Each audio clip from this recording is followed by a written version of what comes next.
So, hello everybody. Welcome to Whining On. My name is Matthew Bowden, the Incorrigible Rogue, and today I'm here again with Jon Mckenna. Hey, John, how you doing, buddy? I'm doing really good, Matt. You? Oh, very good. Nice to see you, pal.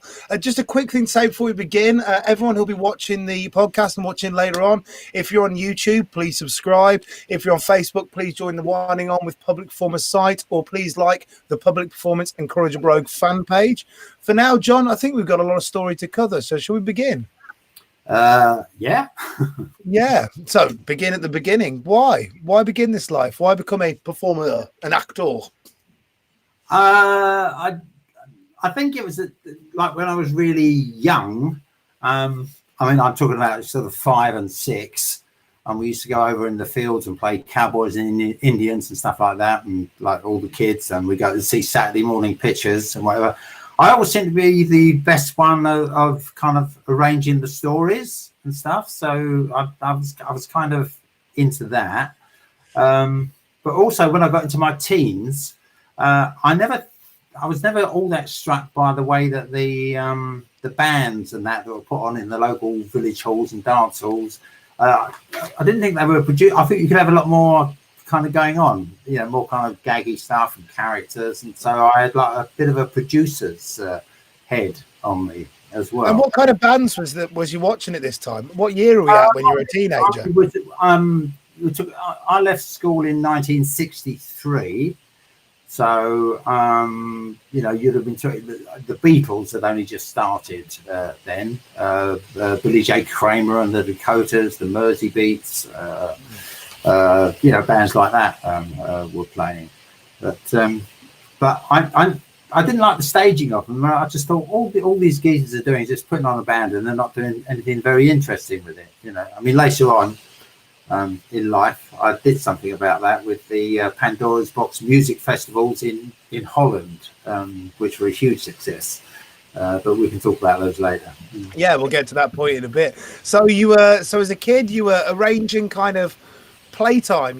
When people were doing the make-believe stories, you found an enjoyment in organising, and then when you looked and saw music, which I suppose is the most accessible thing for a young man, were you a working class kid? Did you come from a middle class? Yeah, very much so. Yeah, very much a working class kid. Yeah. So you're not going to the theatre. You might go to a panto occasionally. I think I went to the only thing that I ever saw, I think before the age of 10, was we went once to Haringey, and they had I think it was Cinderella on ice. It was I quite like that actually. Tommy Trinder, who you wouldn't remember Tommy Trinder, but he was sort of a comedian. Have you heard of Sunday Night at the London Palladium? I have heard of Sunday Night at the London Palladium. Well, he was the original sort of Bruce Forsyth. He was the original kind of MC there. And this, actually, Bruce Forsyth probably learned quite a lot from Tommy Trinder. So I saw that. I got a little bit bored towards the end of it. I wasn't that crazy about Cinderella. I much preferred cowboys and Indians and gangster films and stuff like that. Yeah. But yeah, but I'd we got the Saturday morning pictures, and then we'd come back. It was about like 3 miles from where we lived, so we'd take the bus going there, but coming back, we'd walk through this park, and then over some sort of open land, and that's where the stories would take place on the way back, And you'd be inspired by the things you saw, I assume. Yeah, we would quite often base it on what we just saw, and I just had to have. I had a very good memory on all of the action and stuff, so it's just kind of a natural process that I did. John, can I ask you a favour? Just very quickly, there's a volume control on the side of the tablet you're using. Can you just turn the volume down a tiny bit? I think we're getting a tiny bit of interference. How's that? That's better. Yeah, cool. Okay. Well, so, if it goes down or up. Yeah. Well, hopefully you can hear me okay. So when did you actually start getting into walking the boards? When did it become more of a realistic aim or a goal you recognise rather than just a bit of muck about? Well, I was kind of interested in doing it, really, I suppose, from about the age of sort of 15. I'll tell you where it was. I saw the very first not my very first, the very first James Bond film. I thought, wow, that'd be great, wouldn't it? Fancy getting that was paid, with Sean driving Connery, all right? the cars, and I mean, yeah, it looked like a lot of fun. So I was at a party and I met this girl, and she said she was going to be an actress. She was sort of quite middle class. She was posh. She was a posh girl, Yes. And she was going to this place called RADA, And what does RADA stand for then? I assume it's the Royal Academy of Dramatic Arts. It's yes. the famous drama school, the Royal Academy of Dramatic Arts, RADA. So I thought, wow, that's interesting. So I looked it up, but you had to have all kinds of O levels and A levels, and I didn't have any of that. I had a couple of O levels, I think, but I didn't. I thought, oh, you've got to be a brain box to get in there, so that's no good. But anyway, a few years later, I found out that there was another drama school called East 15 that was for kind of working class kids, and that grew out of the Theatre Royal in Stratford East. I mean, have you heard of Joan Littlewood? No, I haven't. Please tell me, who's Joan Littlewood? Well, Joan Littlewood was a brilliant director, and she took over the Theatre Royal at Stratford East, that's East London, and she started putting on kind of she started employing working class. If you I'm trying to think, what was that TV series about the two rag and bone men? Steptoe and Son. Yeah, Steptoe and Son. Yeah, I mean Harry H. Corbett, he went to East 15. You horrible man. Yeah, him. So anyways, a drama school then kind of branched off from that, and I just happened to I met a girl who was she was a leading actress in the West End at the time, and I just happened to bump into her somewhere or other, and she was telling me about East 15. So she said, well, if you want to be an actor, she said, you should do it, you should go there. She said, they'd love you, especially with your, because I did a lot of amateur boxing. They said they'd love you with your, and I was like East London champion, Eastern Counties champion, and all those kind of things. So she said they'd love you down at East 15, sort of, the champion boxer of East London. So that's what I did. I applied for East 15 and I went there. Yeah. And was there an element when you were boxing, just to touch on that very quickly, you were committed to be such a good boxer, you have to train a lot, right? Yeah. And so you were training like 2-3 days a week? No, more than that.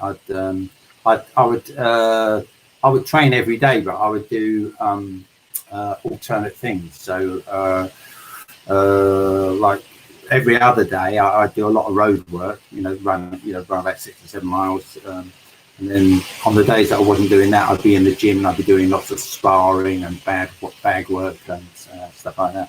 Yeah, so I trained every day. I trained too hard, basically. I should have cut down a bit, but we didn't. But this is something you see time and time again when I talk to people who've been successful in their lives, is that there seems to be some form of quite active drive at the beginning of their life. They're committed to something. A lot of time sports, but many other things, and they'll work harder than a lot of the other people around them to achieve stuff in that field, wherever it may be. And then that later flourishes into performance or, street painting or many other different things. So I find it quite interesting.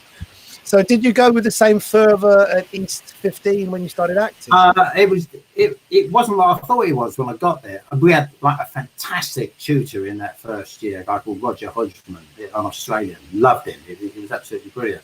But when I got there, I expected to find, ex-boxers and, people from East London.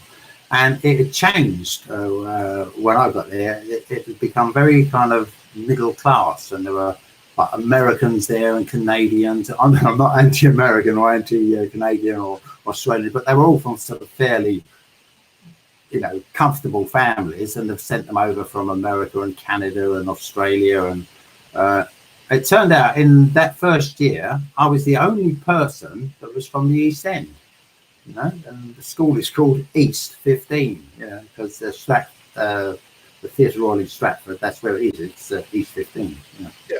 And I assume the initial setup of the school had this kind of idea that you bring working class kids into the theatre and into the performing arts. Yeah. So, I mean, that was a bit of a shock to me. So, but luckily we had this brilliant tutor in the first year, Roger Hodgman, and we just kind of investigated bloody everything. And one of the things I liked about Rog, he'd say, right, look, if you want to, a way to develop a character is to, maybe look at, you can base it on somebody you know, read the script, get an idea. Maybe it's, it reminds you of somebody that you know, or maybe somebody that you don't know, maybe somebody you've just seen at a bus stop every morning, and but there's something about them. You think, I did that with one character. I didn't know who he was. Are you trying to study their characterizations? Is it the idea that they move? I use my imagination a lot, but I was aware of how he walked and how he moved and how he spoke. I could hear him talking, so I had awareness of that. And so what Roger did, and this sounds so simple, and it doesn't sound scary at all, but it scared the pants off me when I first did it. And he says, all right, here, he said it at the school, practice the movements. Try and get the movements of how this person moves. This guy was a little guy, so he tended to move bigger. So it's because they try and compensate. So I got these kind of movements down and the way it's now. He said, imagine he goes into London. All right, where do you think he go? And then it would be, you would go to a place where nobody knew you, and you would try and walk like this character, talk like this character, and do the kind of stuff that you think he would do. Now, I found that really scary, because I went into a cafe first of all, and I was just ordering egg and chips, but I had to order it in a different voice and walk in a different manner, and I just felt such a fraud, doing it, but nobody knew who I was. So they kind of accepted me for being this, this character that went in there. So can I have some fish and chips, please? And that's not me at all. And I got that. And then I wandered into Soho, and I thought he was a bit sleazy, this guy. I thought he'd probably go into a sex shop. Now, I've never been into a sex shop in my life, So I kind of wandered into this. And I also noticed when I was walking down the street, because I was kind of walking like he walked, this little guy, it was having a totally different effect, because I'm a big guy. I'm 6'2", and I've got a broken nose as well. So when I was kind of bowling down the street, people were moving out of the way. I thought, Jesus. So, you're learning stuff all the time. And then, and how are you maintaining your character while you're doing this? What's interesting in that, after you've done it for about an hour, so that's why it was good to go into the cafe first, and then before I went to the sex shop, I think I went into Marks and Spencer's just to have a look at a bit of gear that he would wear, and I got used to kind of talking, because he was a rude guy, and I got into talking in that kind of rude manner, which is not my manner at all. So it was having quite an emotional effect on me doing it, because it wasn't who I really was, but I was kind of getting all this. To cut a long story short, by the time I got back to do some workshop scenes, the character was utterly believable, Because you'd lived in it. Lived it. I just thought Roger was so fucking brilliant at that, So yeah, so that was good. But how did you feel about the idea of acting at that point? When you've sort of lived through his character, are you fully committed? Are you still wavering whether this is for you or not? Or sorry, what was the question again? I said at this point now, when you're studying, you've done this day, what's your feeling about the career or the craft of acting? Are you committed to it? Do you think this is for me? This is interesting. This has sparked my intrigue in this field, or are you still unsure about it? Are you still discovering? It wasn't that clean, the whole thing. It was a very when I was doing that, I was completely lost in it. So I loved it. I loved doing it because it took all my focus, all my concentration. Outside of that, I just got divorced. All the divorce was on the way. How old are you if you've just got divorced? 24, I think. 24 when I started. Okay. Yeah. 24, 23, I don't know, 24, I think. So you worked jobs before this then? You weren't a professional boxer before you gone to do this? No. I never was a professional boxer. I was just a really good amateur, just did it. You know, I trained at professional gyms as well as my own boxing club. You know. And what were you then? Were you bricklaying? Were you labouring? Were you? No. I just got a job in the city. You know, doing, because that was the easiest thing with boxing. You know, because it meant that if I was working all down the building site and then having to go track, you know, you'd be kind of knackered by the time you got there. No, I was just doing like clerking stuff in the city of London. I think it was an import and export firm that I was working for. That was after I left school. Did that, hated it. So just being in an office, it just completely drove me nuts. And then one day, a geezer came in off one of the ships, a young guy, you know, with some shipping documents that I had to get, you know, signed by the directors and whatever. And while they were fighting around looking through everything, you know, I was chatting to him, and he was telling me about all the places that he'd been. You know, he was about my age or a little bit older. And I thought, wow. I said, how'd you do that? He says, well, he said, you just sign on at the Shipping Federation. He said, it's just round the corner. It's not far. It's down in Prescott. Do you know Prescott Street? I don't know Prescott Street, no. But please tell. Well, it's down by Tower Bridge. So I was working in Fenchurch Street. Tower Bridge ain't that far away. So at lunchtime, I goes down to the Shipping Federation, and I kind of sign on. And a couple of weeks later, I get assigned a ship. And the ship is the Queen Elizabeth, the Cunard ship, the Queen Elizabeth, you know.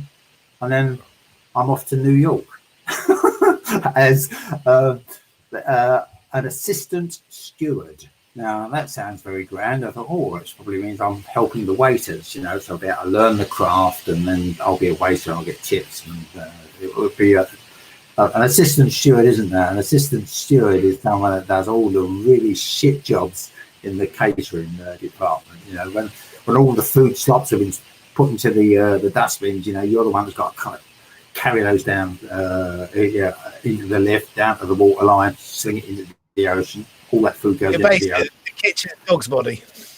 Yeah, you do it, and like sometimes you'll be put into the washing up, and they have terrible chemicals and stuff with how they sort of wash those plates up. And I got this thing between my fingers where they. Sorry, get on camera. Okay, yeah. There we go. So I got it. All these cracks started to appear, and the skin peeled, and it was really painful. You know, I forget what they called it. Dermatitis. Yeah, and that was from the chemicals taking all the moisture out of your skin. So how long were you in the 60s? Was great. You know, I met Jack Dempsey. You know, the great fighter, Jack Dempsey. He was my hero since I was a kid, you know, Jack Dempsey. And I met him because he had a restaurant on Broadway, you know. So, so you seeked him out. You went and said, I'm going to this restaurant to meet my hero. Yeah. And then he put me on to, he was lovely, you know, because when I got a book out of the library at the age of 11. I've got a paperback copy of it here somewhere. Anyway. It's called Championship Fighting by Jack Dempsey, you know, and I was, you know, boxing at that age anyway, but a lot of the amateur coaches were, you know, keep up right. It was all a bit kind of stiff, and it was anyway. So I read this book by Jack Dempsey, and it was Championship Fighting, Aggressive Defense, you know. So it was amazing because he taught real punching power and great techniques. And then so I was, you know, 11, 12, you know, and I'm knocking people out. It was incredible, you know.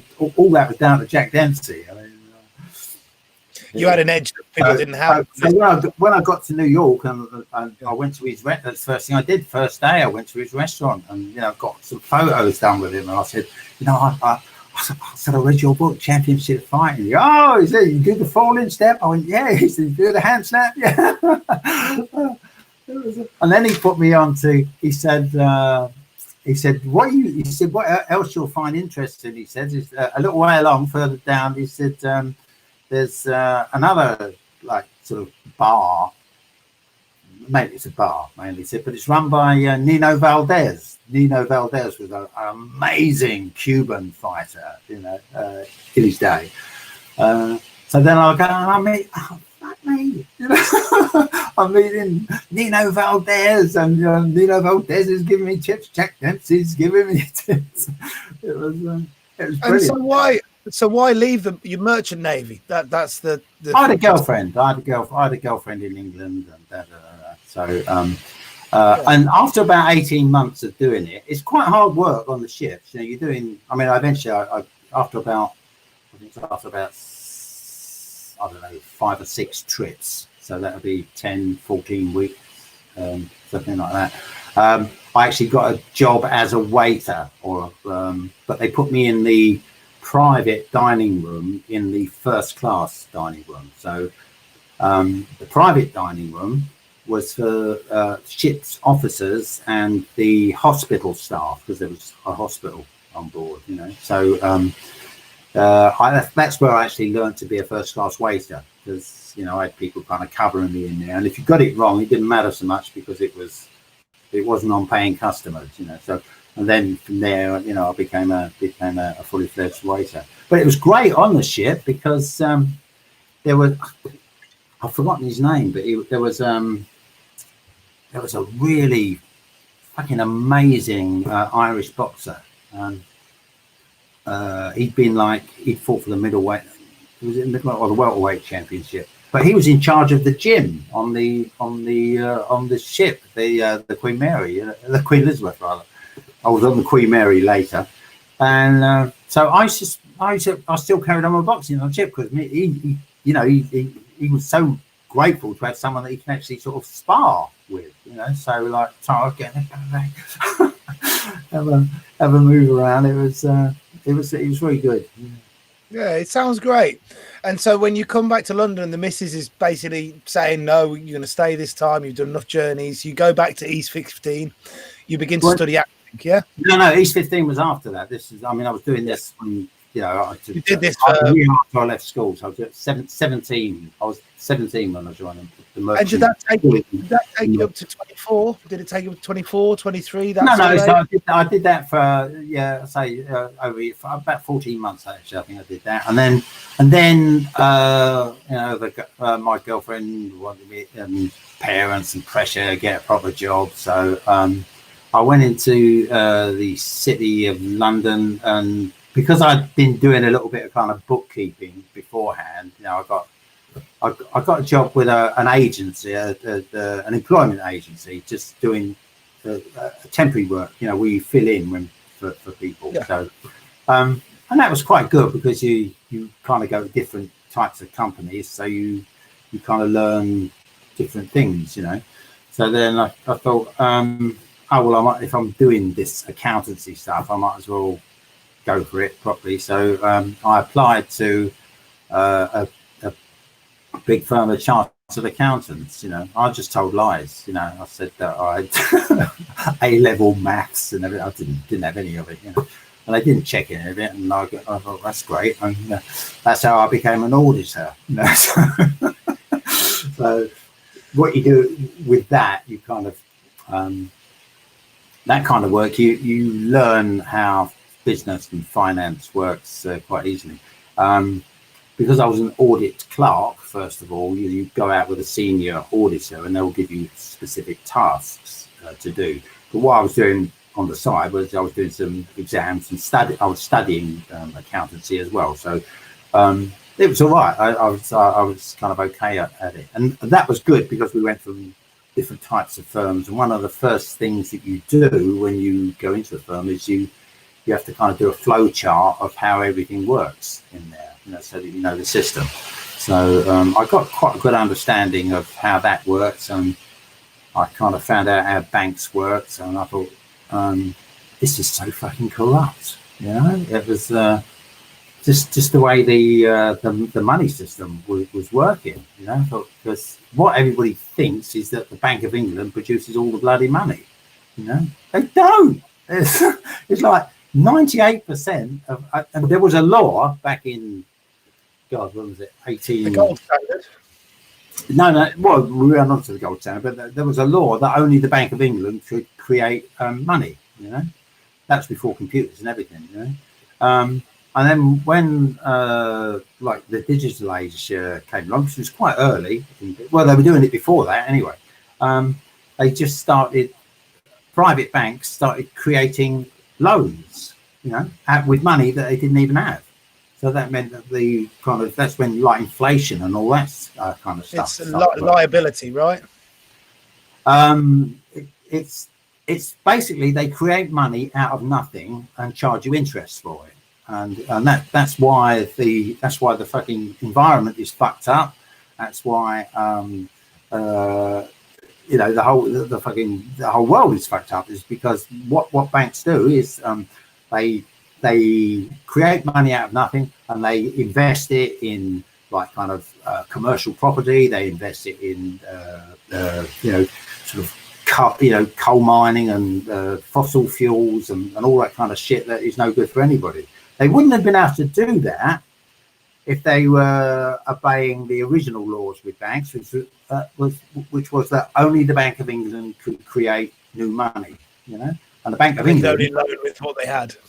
Yeah, you know, the Bank of England could create new money, but the position, and that's what it is now, it's like 98% of all new money is created by private banks. So the Bank of England doesn't control the economy at all, you know, the private banks do.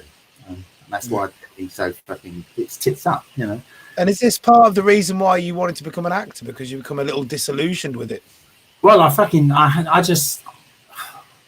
hated that I hated the rush hour. I you know, the just sitting in the fucking office as well, so it drove me nuts. And you know, I mean, I had my boxing as my escape. I mean, what I was, as soon as I finished work, boom, yeah, I'd be, you know, I'd kick the shit out of someone. Well, yeah, well, no, quite often, because I was training at pro gyms, I'll get the shit kicked out of me, but I learned a lot, you know. I mean, I used to I trained down at Stratford, you know, with John H. Tracy down there, and you know, various other, you know, really good fighters. Thomas of Beckett, you know, where Henry Cooper used to train. I used to train over there as well. So I used to spar with professionals a lot, which meant that that's why I was, you know, had a fairly good kind of amateur game. That and Jack Dempsey in America. We haven't got performance yet at all. Do you want? Yeah, so let's drag it. I mean, we're hitting 30 minutes now, so let's drag it into performance. Yeah. So you're at East 15.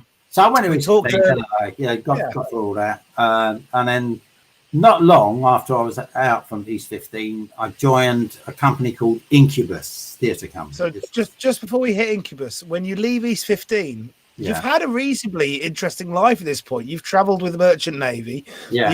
You've managed to sneak your way into being an auditor in the City of London. How are you feeling when you leave East 15 about this potential life of being an actor? What's your thoughts on the world and your place in it at that time? Mixed, you know, because I've always kind of been aware of numbers, you know, stats. That's probably because of the accounting stuff, and the equity figures were that at any one time 98% of all actors are out of work. You know, so I thought, oh, this is great, isn't it? This 98. I should start a theatre company, call it 98, because 98% of new money is created by banks, and 98% of all actors are out of work. God, what's there? Must be a link. Yeah.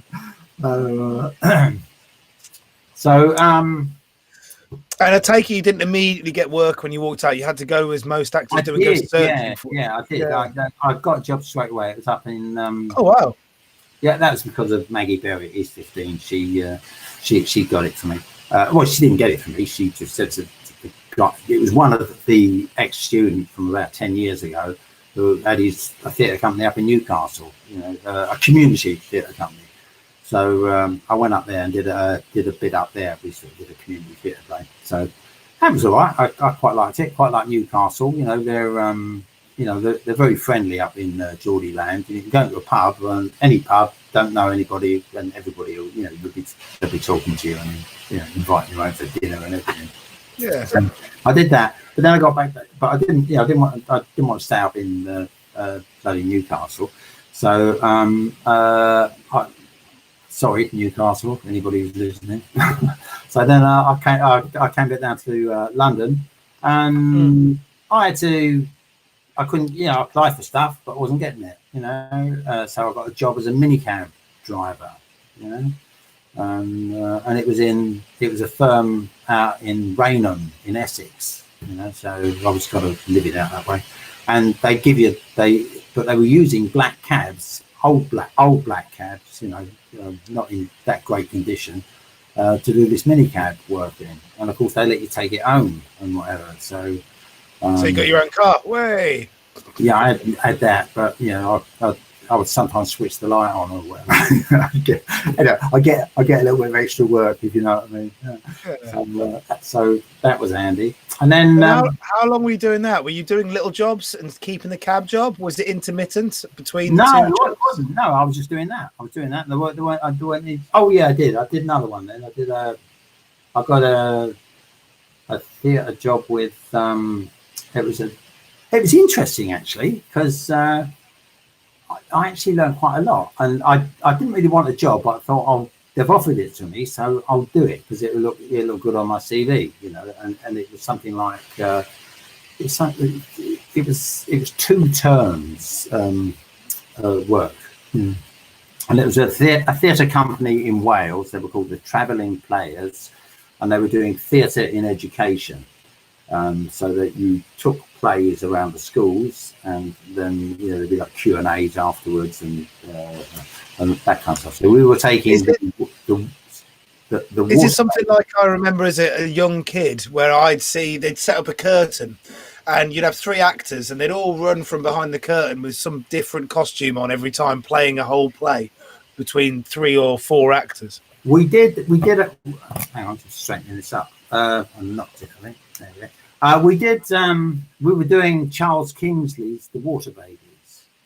Do you know Charles Kingsley? I'm not aware of it. Please explain. Do you know The Water Babies? It's a very famous novel for children, a children's book, And so we were doing that, and it was great doing it, because we were based in Wales. I was on getting equity wages, that's where I got my equity card. Because you had to be a member of Equity in those days, if you wanted to do any kind of serious theatre. And we toured all around Wales. We went to all these tiny little villages, and the headmaster would usually come out and he would address the class in Welsh first of all, and then he'd do it in English, and it was marvellous. I remember one school we did. I had various characters that I played in the play, but when we had to change the scenes, change the scenery, I did this character called Mr. Shift It, which would have been a good street theatre character actually. I had a bowler hat, one of those kind of white warehouse coats. Was it brown? It might have been. I know it was a white one, a white warehouse coat, bowler hat, and on my back it had Mr. Shift It. So I was sort of shifting the furniture around for the next scene, and. So I worked out this little bit. I thought we might as well have a little bit of comedy in here, So we did this thing where there'd be the scenery. I'd knock on the scenery, and a hand would come over the top, and I'd pass a painting to it, or so anyway. So I knock on the flat, and I've got the painting there, and the hand has come round the side, Now. But all the kids know the hand's gone around the side, but I'm holding the painting up there and all shouting. And I sort of turn around and go, the hand's disappeared. So I knock again and I put it to the side, and of course the hand comes over the top. And the kids were loving it, So we played this for a bit, and they were in hysterics. And then the headmaster suddenly marches into the front of the stage, goes, "Right, you lot. Fingers on lips, no, hands on heads, they put the hands on, and he marched them all out of the. Because they were laughing. Yeah, he marched them all out of the school hall, And we thought, oh Jesus, and we sort of, God knows, and we looked at the 2 girls whose theatre company it was, who owned it. There was about 6 of them in it, but there were 2 girls that owned it. They were performing as well, and they go, this is so bad.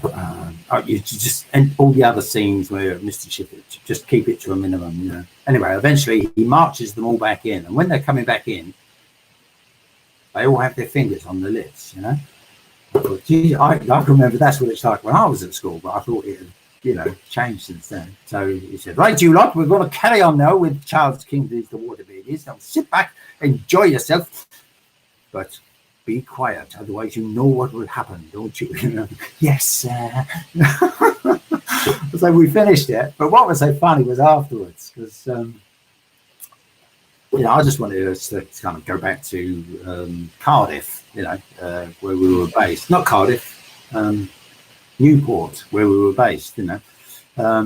But we'd been invited to the headmaster's study for the cognac and cigarettes at the end of the day. That kind of stuff, you know. Invite you to the headmaster's study, and me and Freddie, you know, looked at the two girls who ran the company and went, "Do we have to?" Oh, it's you know, and this is how we get over. It's their clients. We have to, you know. So we go in there, you know, and we sort of say, "Hello, headmaster. Very, very good performance. I liked it very much. It was very good. You know, I want to explain something to you," he said, "about what happened earlier on." He said, but first of all, he said, "Would you like some refreshments?" So, oh, that's very kind of you. Ladies, what would you like? And he used the word ladies. Now, the two girls that ran the company were they were feminists, you know, and I'm a feminist too, so I'm all right, you know. So, but we noticed that, and because we're all, you know, me and Freddie sort of looked across at the ladies. What would you like, tea or coffee? And I said, "Oh, coffee, please, headmaster." "Certainly. I expect you men would like something stronger." You know, it was just so, you know, we had to laugh. So we said, "Yeah." It was like something out of a Jane Austen novel. It was. Yeah. So we had brandy, and then he said, "Anyway, so I explained now." He said, "What happened earlier on?" He said, "In this school," he said, "we are very firm believers in discipline. And so let me show you what I mean." And he had this safe in his office, you know, and he's undone the safe, and he brings out this leather-bound, like green leather-bound, huge book with punishment book written on it in kind of gold block, and he opens it up, and it's upside down. It's a tomb, essentially. Eh? It's a tomb. It's a tomb, yeah. So he opens it up. And he's obviously read this thing before. He knows the wording backwards because it's upside down, but he's running his finger across it, and he's gone, "For absconding from the playgrounds and trespassing on adjacent fields, an iron bevan, 2 cuts on each hand." He said, "Do you know what?" He said, "That was the only entry in the punishment book for that boy." And he went on to become British Prime Minister, you know. You cut them once, you don't have to cut them again. so that was all. So that was my second job, yeah. And then, so that was all very good and interesting. It was great. We went all around Wales. We met some fabulous characters, and I was on equity money, and so I was quite comfortable. And while I was still on that tour, I applied to Incubus Theatre Company, and I auditioned for them. Who are Incubus Theatre Company? Incubus were one of the real kind of in your face. I'm just going to grab you. You carry on, John. I'm listening to you. Right. Okay. So Incubus were one of these really kind of in your face, really sort of with great scathing humour theatre companies. They sort of did black comedy, and at that time there was quite a lot of money around for fringe theatre companies. It was a wonderful time to sort of be in fringe theatre, and the expansion of fringe theatre during that period was just phenomenal. But Incubus really were sort of one of these companies that everybody wanted to book because they were so funny and so kind of in your face. You know, the characters were larger than life. They made Monty Python look absolutely bloody tame, you know, but really, really funny. Tim Batt was in it after me. He was in Incubus as well. So that Tim and I have got Incubus in common. But I want to talk about some of these theatre companies of that age, because it was people like Incubus, Cliffhanger. That was another company from Brighton. They did very well with a guy called Andy Cunningham. He was with Covent Garden Community Theatre. There was quite a lot of in-your-face community theatre going on in Covent Garden before the license went out for alternative arts to invite. In fact, the first people they invited in were actors who'd been in these companies that were already doing stuff in Covent Garden. So really, if I remember correctly, Mitch Mitchelson was of that ilk. He may well have been Mitch. Yeah, he would have been. Yeah, he was of that generation. Yeah. So anyway, so then I got into Incubus, and it was just it was great. The first show we did or play, Paddy Fletcher wrote it. It was called The Cool, KOOL, and it was a real kind of, it's a great musical comedy about Scientology. You know, it really took the piss out of all these. Scientology back then. I mean, I know Scientology nowadays. But was it a thing back then? I'm sure. Wasn't Elrond somewhere? I didn't know a lot about it, but Paddy did, and so he just did this mad comedy called Cool. You know, so there was about 4 neurotics who eventually become cool. You know, and is that like becoming part of the church? Cool. No, cool. It was its own movement. It was much better than Scientology. It was cool, man. Yeah. So you've got these neurotics. So you see their kind of transition from being utter neurotics to being great singers of kind of terrible but funny songs. You know, really good harmony. You might have said this before, but how big was the team? Was it 4 actors working? 4 of us were. Yeah. No, hang on. Paddy Fletcher, he wrote it and was doing it. It was Jeff. No, Diana. I mean, 4. Yeah, 4 of us in it. And then later on, we did another one, and we had a full band in the next one. So soon maybe Boogie, and that was a punk rock one. But what Incubus used to do, they would take out their main play, which you go around England first of all, then you go around Holland. But with that, we would take what we would call a pub show version of the main play. So the pub show version was much more in your face. You know, it was a shorter version. It was about 35-40 minutes. We also did that in the street in Covent Garden. We did pub show versions in the streets. Wow! And how when did you do that in the street? Was that the first one would have been probably. I think the thing is, it's either 76 or early 77 that we did. We did the Cool. I've got a poster of some. And were you requested to go and do that? Yeah. We were. So who would request you to go and do that at those times? Covent Garden Community Theatre. Do you know about them? No, please tell me. Well, okay. So Covent Garden back in the 70s, all right, was a working fruit and veg market. And it was kind of, it wasn't a gentrified kind of trendy place. You know, it was like, it was like 5 o'clock in the morning fucking job, If you came out of Soho late at night, out boozing out of a club, you might be able to get a bit of breakfast in Covent Garden because they started so early. There might be sort of cafes and stuff in there. There were lots of council properties in Covent Garden. And what started to happen was that, there were people were being kind of moved out of council properties so that they could kind of turn them into, because Covent Garden was going to become trendy. They were going to be doing all this work there. Now, a brilliant community theatre company sprang up at that time called Covent Garden Community Theatre, and they used to do they got kind of pub shows and shows out in the street, and they consisted of music and comedy, and it was actors, stroke acting musicians that were doing it. And who were they servicing? Who were they doing these plays for?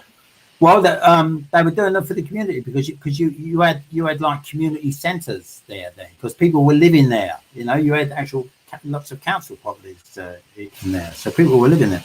So and that was they were getting rid of all that. You know, so you know, because they were going to develop it into this trendy place, which is what it is now. And so, I mean, there's some more talent in Covent Garden community. Do you know Andrew Cunningham? No. All right. As a kid, did you ever watch Bodger and Badger? I did Bodger and Badger, Bodger and Badger. That was Andy Cunningham. He was Covent Garden. Oh. Yes.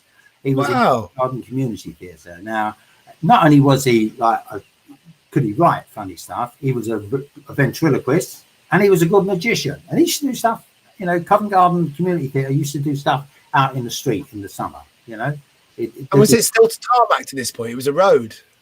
No, it was still the working kind of market at that point, you know. So where did you do it then? Because the West Piazza, where everyone does shows now, the place that I believe you and myself spent the majority of our time performing in, was a tarmac road, wasn't it? Until 1980, I heard. Yeah, he should just do it around the road. So we'd move around and get a little crowd. I mean, Covent Garden Community Theatre used to do that. Like in the summer, they do that, but mainly they would perform in pubs and the community centres, you know, doing stuff. I remember Andy Cunningham was one of them.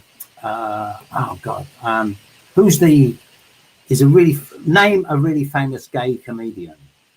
Julian Clary. Yes, Julian Clary. He was Covent Garden Community Theatre. Wow. Yeah. So you had these really bloody brilliant people doing it.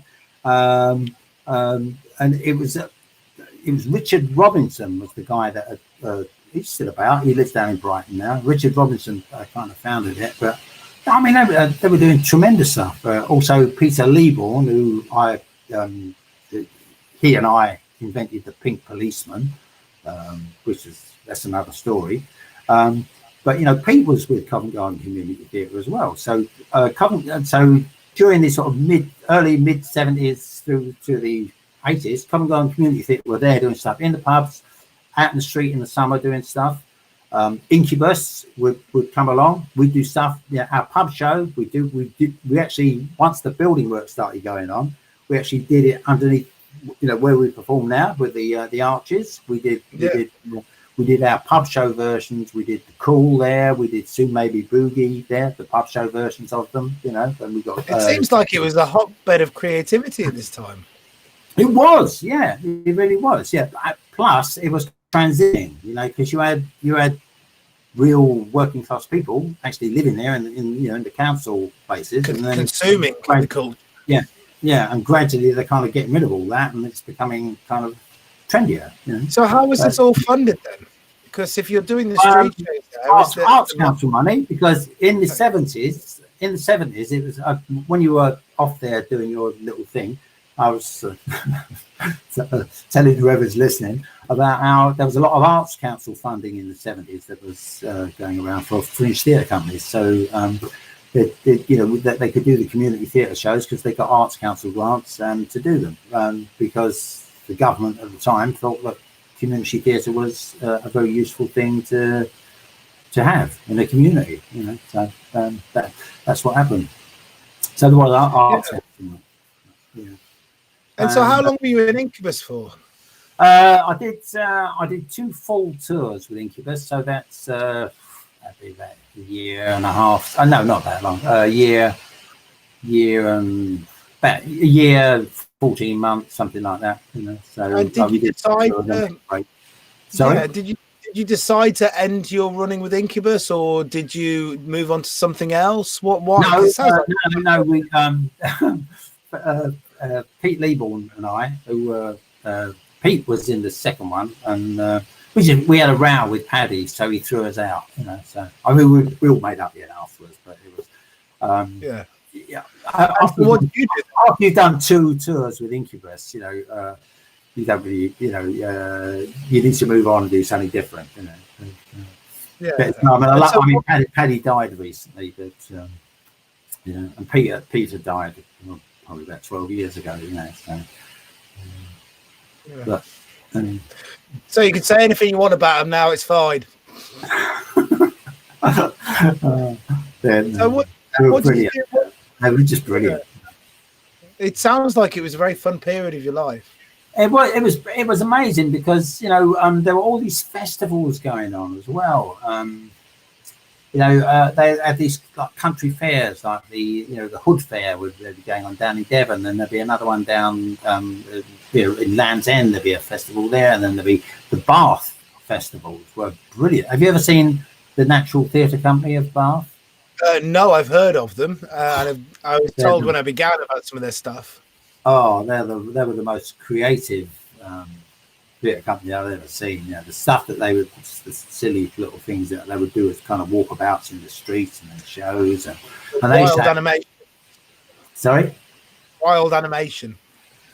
Yeah, I mean, they do like a silly thing where there'd be about 7 or 8 of them, and the suitcases would all be joined together, and they just walk down. It's just a lot of people walking down. They actually did something on one of the trains once as well. I can't remember what that was. The story's gone. But yeah, so we had all these festivals that we were travelling around to, and you know,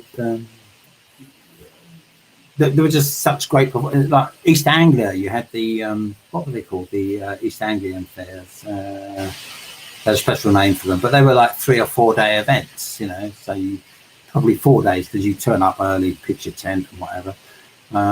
And it would all be out in the fields, and it would be like theatre companies, bands, dope.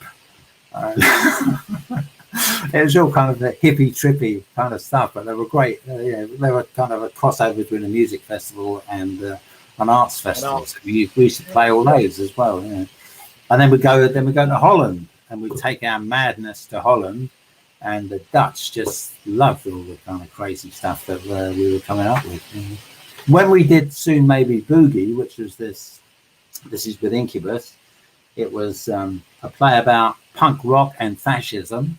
You know, it's about a fascist manager, Terry Gorringe, takes over a punk rock band. You know, It's the McLaren story then. Kind of, yeah. But it was a very funny piece, and we had it was great actors and good musicians in it, and we took it to Holland, and the guy that was the guy's name that was looking after us, Björn Lenstra, I think his name. He was looking after our tour, but he also looked after the Sex Pistols, and the Sex Pistols, you know, and we did the same gig as the Sex Pistols, but at that time the Sex Pistols weren't this massive Sex Pistols. They just started out, you know, and so we were more popular than them in Holland simply because our band was more outrageous than this, because it was all actors. You know, we were doing. It was completely fucking mad, you know. On bass guitar we had Mank Barvin, you know, which is guy that fucking did a suit, you know, trying to do Hank Marvin from the Shadows, Bongo Planet on drums, you know, Ringo Starr, Bongo Planet on drums, Snake It, something or other on the guitar. He was a brilliant lead guitar player, and Paddy Fletcher, who wrote the whole thing, was Mucous Membrane, their lead singer. But we had people, you know, crawling up the walls there. We did the Melk. Have you heard of the Melkweg in Amsterdam? The Melkweg, basically, that means the Milky Way. You know, it's called the Melkweg, and it's a fabulous venue in Holland to play, because it's a music venue and it's a theatre venue, and they've got a nice little cafe in there where the dope is all legal over there, so you can buy all kinds of different grass or whatever. You know, we do a little bit of that while we were over there as well. Yeah, so I remember it was legal. Why not? It was legal. Yeah, so it's okay. So we'd have a little go at that. But we just sell it out. It was just astonishing. How did you feel about your life at that point then? I loved it. I really loved it. It was great. I just thought this is fantastic. Doing all this. And when I finished that, it wasn't long after I finished that, but Pete and I carried on with our thing for a bit, the Lemmings. But he was down in the Pink Policeman stuff. Pete was down in Brighton and I was up in London, so it was getting a bit difficult to and what is the Pink Policeman stuff? Just quickly for everyone. It's a walkabout. It's just a walkabout. It's where we walk about as typical, straight, boring, old-fashioned British bobbies. Those guys. Come on now, get a move on. Let's see your lip. That kind of stuff. Yeah. Except the uniforms are bright pink. And that's it. And we just walk through the street. So the contrast gives a sense of ridiculousness. Yeah. It's but we got booked. It was literally a throwaway idea that we had. We were doing the festivals with our thing called the Spivs Show, which is where my character Sid Rasputin, that's where the Covent Garden Sid Rasputin character kind of comes. It's from. And can you divide? Because spiv is a word which probably isn't in the current English lexicon. It's not used very often. Can you define what a spiv is? Yeah, a spiv is if you've ever seen someone in London and they're selling stuff out of a suitcase and they're looking around for coppers. They're selling maybe dodgy goods. No, of course it's not stolen. A spiv, yeah. To use a horrifyingly dated reference from my childhood, like Del Boy from Only Fools and Horses. Well, kind of, yeah, but a wheeler dealer. No, he was a. Yeah, you call him a spiv. Dodgy geezer. Yeah, but, you could call Del Boy he's a spiv. Yeah, but there were real spivs. We grew up at Petticoat Lane. A lot of the kind of stall holders that were down there, they were spivs, and they always had really good patter when they were selling stuff. Sounds to an Eskimo kind of thing. Oh God, yeah. As a little kid, I used to love it when about once every 6 weeks, 2 months. My dad, we lived in Elm Park, which is on the outskirts of London. Would on a Sunday morning, he'd take me and my older brother. We have to get up early, and we go to Petticoat Lane. Have you been there? Yeah. Yeah. Okay. So please talk about it more. It's fine. Maybe the people who listen to this haven't. Please tell us. So Petticoat Lane is this huge street market in the East End of London. It starts around about Liverpool Street. It's between kind of Liverpool Street and Aldgate, going east, and Brick Lane is another part of it. Now, when I was a kid, this is not long after the war. There were a lot of bombed out buildings there, and so people didn't have stalls. They were selling stuff actually on the pavement. Other places there were stall holders, so there's a lot of poverty going on, and a lot of real spivs. And now the real spivs are selling, stolen goods or whatever, and they're keeping their eye out. It's gone now, but when I was young and I first came to London, Brick Lane was something like this. You'd see lots of rolls and sell stuff there.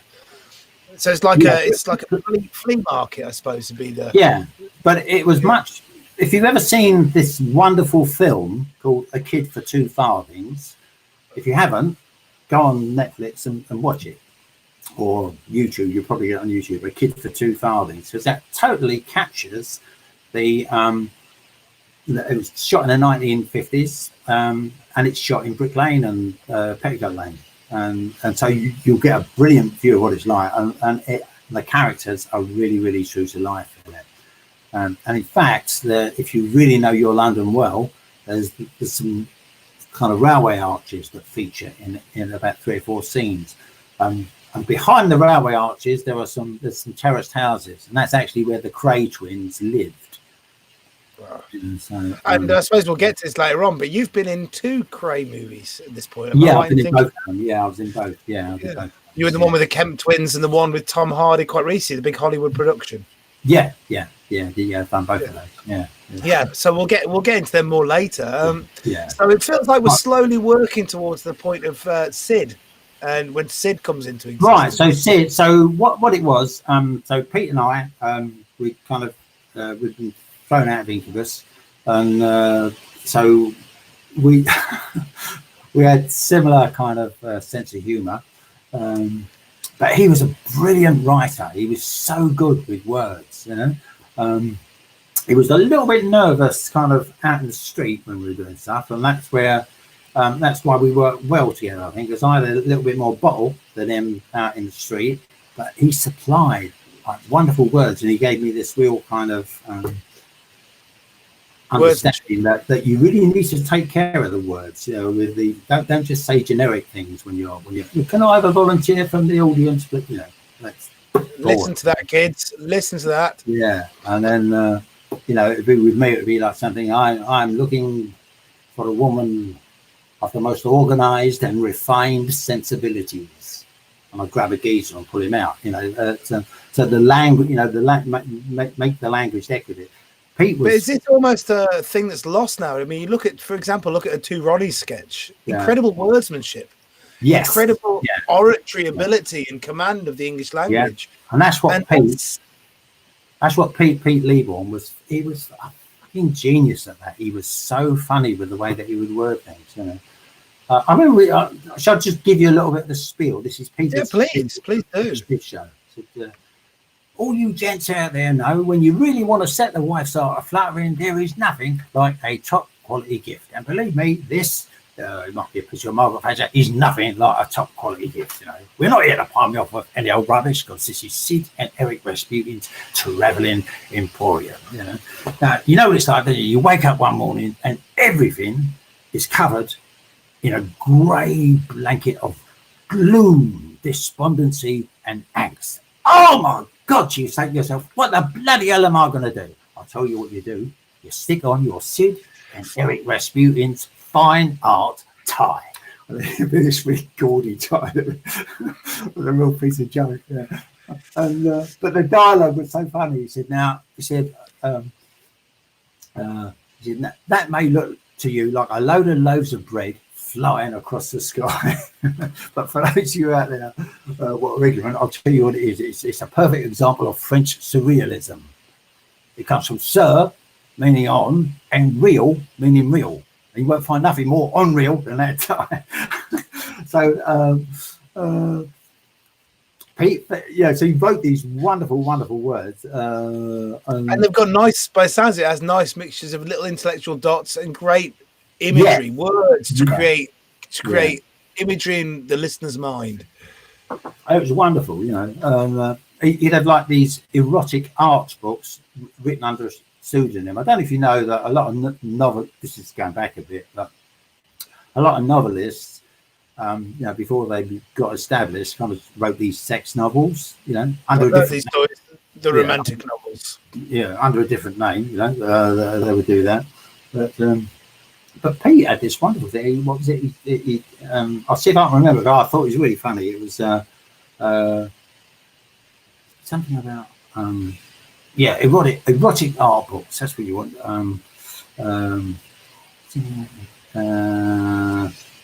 I can't remember how he led into it in a very so it's years ago that we did it. But right. You say years ago. Anyway, he had this book, and he'd go. He said, "Here we are." He said, "Sun Hungry, Sin Hungry" by Martin Vernon. He said, "Now I know a lot of you." There's the picture on the front of really kind of rusty bastard. He said, "Now I know a lot of you students out there are under the misguided apprehension that Martin Vernon is the nom de plume of that 20th century literary genius James Joyce. But if you thought that, you'd be wrong, because it's the nom de plume of his little-known brother, Fergus O'Flaherty O'Cashing Will's Wild Joyce, who had to keep this one locked away from his brother Jim, because Jim was always knocking off the good stuff. Such wonderful works as Finnegan Wank and stuff like that. Yeah, there it is. It's crammed full of words of more than 3 syllables. it just went on.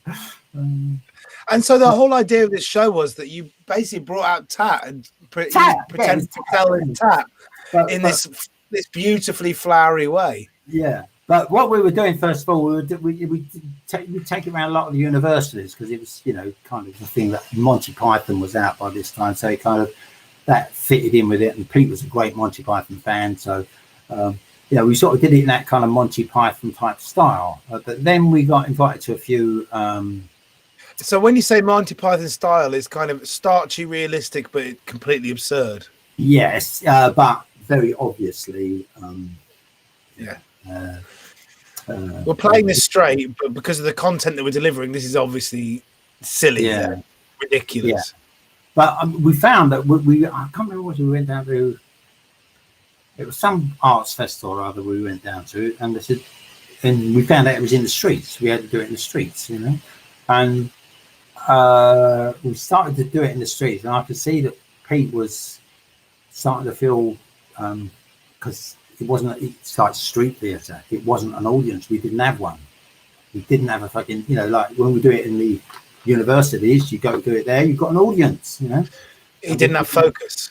No, we didn't have an audience. And I could see he was getting nervous a bit with that.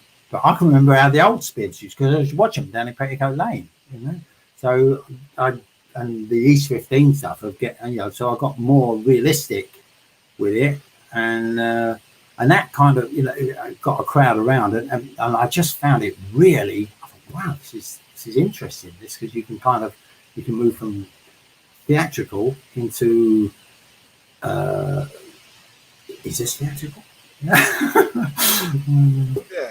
Yeah, you're playing the character sincerely. It's not nudging a wink theatrical. You're playing the spiv, right? Yeah. You're being the spiv, embodying the spiv. Embodying it, yeah. So that was good. So I was finding that really, really, really, really interesting. And then whatever. Oh yeah, summer came along. Oh yeah, Pete got. Have you heard of Cliffhanger? The movie? Yeah, no, Cliffhanger, the theatre company. I've spoken about that. No, sorry, I'm thinking of the Billy Stallone film. No, sorry. No, Cliffhanger Theatre Company. That was the one with Andy Cunningham joined Cliffhanger Theatre Company after he'd been doing stuff with Covent Garden Community Theatre. He joined Pete McCarthy, who founded Cliffhanger, and that was based in Brighton, basically. So after that, I started a little theatre company with. It is amazing. There was how did I meet him? Oh yeah, I was in a play. I was in this fucking awful play. It was really badly directed. I can't remember what the fucking thing was about now. It was about gypsies, I used to box with gypsies when I was a kid. They used to come over to the Chase, which is this open ground where we play cowboys and Indians. The fairs would be there, and the boxing booths, and so I knew all about the gypsies. There was this play about the gypsies, and it was bloody terrible. But there was this guy that was in it, this Canadian guy, and he was 6'8", and he weighed 32 stone. Wow! And he was half Iroquois. So that's like I thought, wow. We both found ourselves in this play. This is this way. We can't do it here. The director's a dick. I take it wasn't a sensitive piece of work. No, you didn't capture any of the courage and the vigor of the Romans. I mean, some of them still come down the boxing club, where I coach, and I love it when they come down because if someone's going to get in the ring and spar with them, like it's right from the very first bell. You're working; they come straight at you. There's no kind of feeling it out with them. They're going to try and knock you out as soon as they come straight after you. And I love them. But anyway, so me and it, we start. I was living in a squat as well in Kennington. Why was one of such a great theatre background living in a squat? Sorry. Why was I living? Why was one of such a great theatre background living in a squat? I'll tell you why. Because it was like you're doing in your boat. I had the same thing. I lived there for 7 years, and it was so cheap. I had to pay £1 a week towards the community, and that was it. And I was based in London, and with a lot when things got really good in Covent Garden with Sid Rasputin. We haven't even got onto that yet, but that's kind of by the by, really. It meant that with that money, I could fund my own kind of projects. I could go, any play that I wanted to see, I could easily afford to go and see it. So I was very often nipping over to the National Theatre or the RSC or whatever to watch the plays that I wanted to watch. So as I say in this show quite a lot when I talk to people who squatted back in those days, it was almost like it was some form of cultural subsidy having rent relief. Kind of, yeah, it was, it was a bit like that, yeah. Do you want to talk about Covent Garden now, or because please? So are we at the point where you're starting to think about creating Sid? Are you starting to think about creating a street show? No. What happened was, so after I finished the thing with the big guy. We got this. I got a letter from Alternative Arts. Chris, I can hear you. I've just got to run and grab my door. Someone's knocking at my bloody door. You carry on, mate. Okay, right. So this was about I think it was towards the end of 1979, something like that. Got a letter from Alternative Arts, and they'd sent these letters out to anybody that had been in a theatre company that had been performing in, and I'll take your glasses off now, don't you? In and around Covent Garden, basically, because they'd come up with this idea of having like people going out and doing performances, but they wouldn't pay them, which they used to do in the 1970s, with government cuts and whatever. But with the idea that maybe they could bottle for the. So have you heard all that? I'm there, mate. You crack on.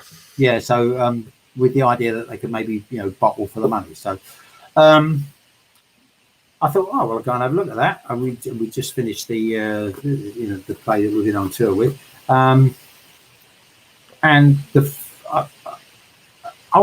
was it. After I'd finished doing while we were rehearsing, but before that, I'd actually gone down to Camden Lock, and that's where I first did the Spiv show on my own, because Pete was now with Cliffhanger, so he said, well, just if you want to. He said, London's got much more opportunity for the Spiv show. He said, I just do it. You can do it as a one-man show. He said, you're better in the street than I am anyway, So I went down. So he basically handed you material and said, do of it what you will. Yeah. So I went down. To. We still occasionally did Pink Policeman stuff together. Occasionally we would do the Spiv shows together. It was much better when the two of us were doing it, because we play off each other, But anyway, so I go down to Camden Lock. And I tried a Spiv show there, and because I was giving it this more kind of realistic edge at the beginning, I could go in. That was hard. There's an authenticity. I played a harder character. It wasn't Monty Python. It was. I did have the humour in there, but a little bit of threat. I think that helps. Is there a thing, just to touch on this, is there a thing with street performance you think where jeopardy is important? I've often questioned why YouTube videos of street performances don't work that well. And one of the reasons I've come to is because there's no jeopardy in watching a video. I think you're absolutely right. And the best exponent of that for me was Chris Lynham. Chris was he was a fucking nutter. He could scare the audience, If you were watching Chris's show, you didn't feel safe, and that was the thing with the Spivs in London, you didn't. But Chris was. Can I just tell you a little story about Chris? Of course you can. Yeah. Okay. He was out in Covent Garden, and he starts throwing all this bird seed onto the cobbles, and all the pigeons are coming down. And it's got it must have 200 pigeons there. A lot of the crowd is starting to kind of watch what's going on. And then what he did, he lit this firework, big banger, and he went bang, and like all the pigeons, 200 pigeons went, and that was the start of his show. Oh, Jesus, this guy's a nutter. And then like he put a banger in it, he put a firework in his arse, and set fire. So this guy was really fucking dangerous. Yeah. I remember one day he was doing it. There'd been all this. That was also like there were bombs had been going off in London in that period, because with the IRA. With the IRA, yeah, we hadn't actually been treating the Irish too well, have we? For a couple of 100 years. So they were having a little knockback. Anyway, when this sort of banger kind of went off, and about, I don't know, 15 minutes later or something, all these squad cars turn up.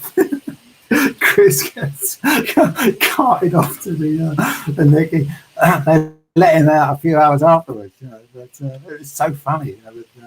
With all these cleaned up. I thought, bloody hell, did he arrange? No, he didn't. But yeah, so you're in Camden. You're in Camden. Yeah, down in Camden doing that. And there was this nutter down there. I just thought, what a mad fucking idea for a show. There's this geezer that had a cardboard box that had like jukebox written on it. He had a whole cat out the front, and there's a little slot where people could put in money, and he'd stick his head through the hole, and they could pick a song, and he'd sing the song.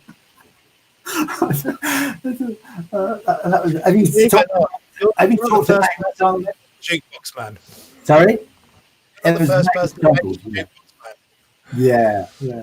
God, it was so funny. Yeah. Anyway, so how quickly is it from you doing Camden to go into Covent Garden? Do you work Camden for a while? Do you work the pitch in?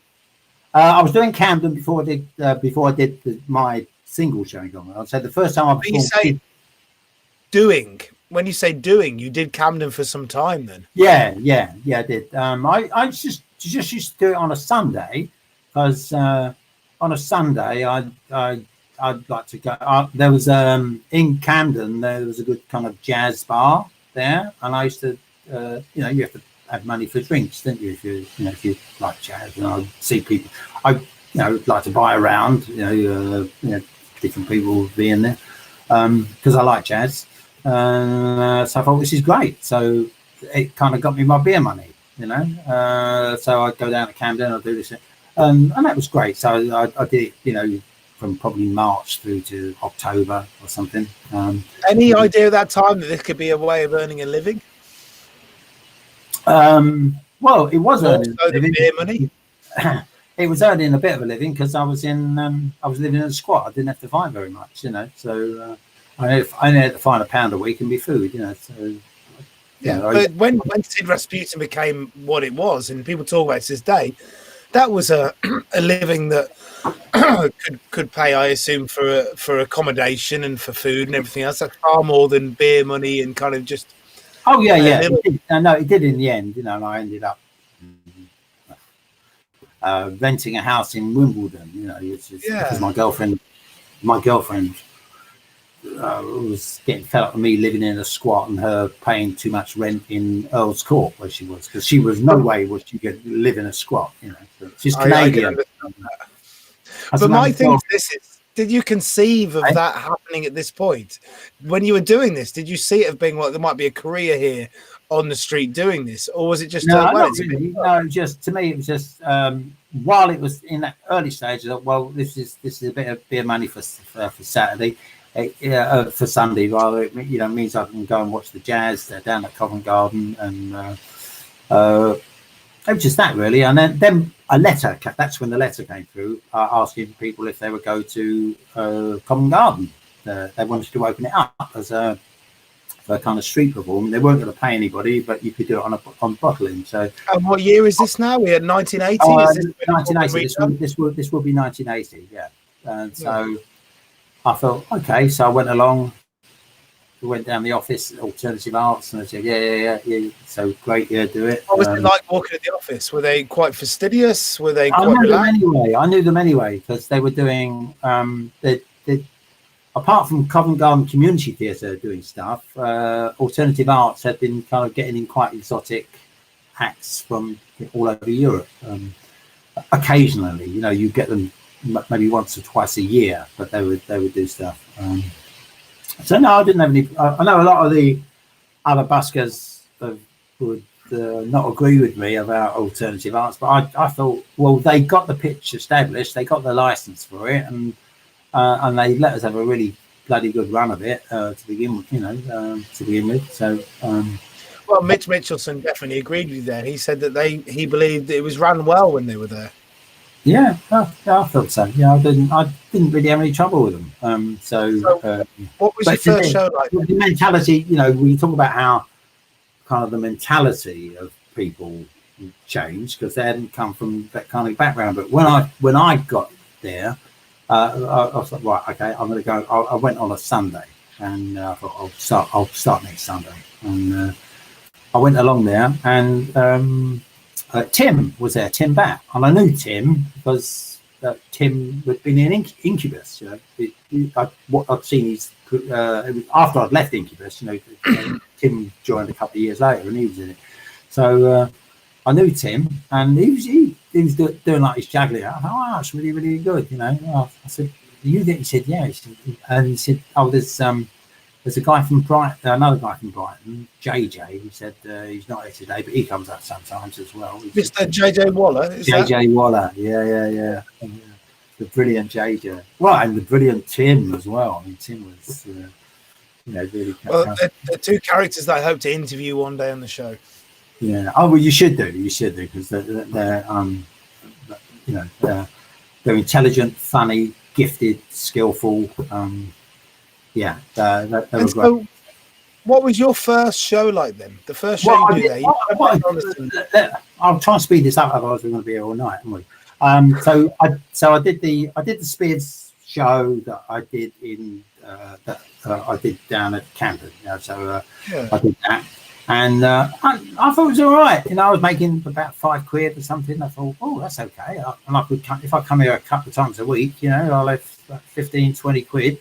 It's only £1 rent, whoa, surplus, so that was fine. Tim was only coming at the weekends, I think, at that point. And then once JJ appeared, because I hadn't met JJ, Tim had told me about him, and JJ appeared. And he went, I was fucking astonished. There was this man in this kind of leopard skin thing doing this kind of Tarzan stuff, but he had such amazing kind of presentation skills, if you like. Yeah. I mean, the act was great, but just the way that he pitched it was just phenomenal, And it was so polished, it was a really, really polished act, like you've seen. He worked on this a lot. He'd probably disagree. He'd probably say no, it wasn't, because he's humble. But I looked at it, wow, this is such a brilliant act. And I think he'd actually been doing it in Brighton on the beach before he brought that one up there. So anyway, I watched that. I'm very impressed by JJ's kind of showbizy way of doing it. And Tim has this really kind of it's very difficult to describe it, but he makes me laugh. He's got this kind of and who would think of juggling a frying pan, a flaming torch, and a couple of eggs, so that's where it came from. That's where that routine came from. And then you end up cooking them. It was just I just thought, yes. It's just it was so fucking original. So anyway, so that was it. It was only a few of us doing it. And how did you organise? Did you guys have a draw? Did you just no? We didn't have to. It's just like it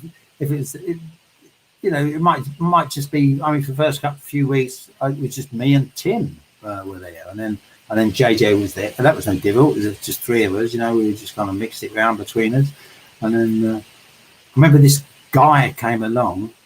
I can't remember what his name was now, but he his act was, I am the amazing Vulcan.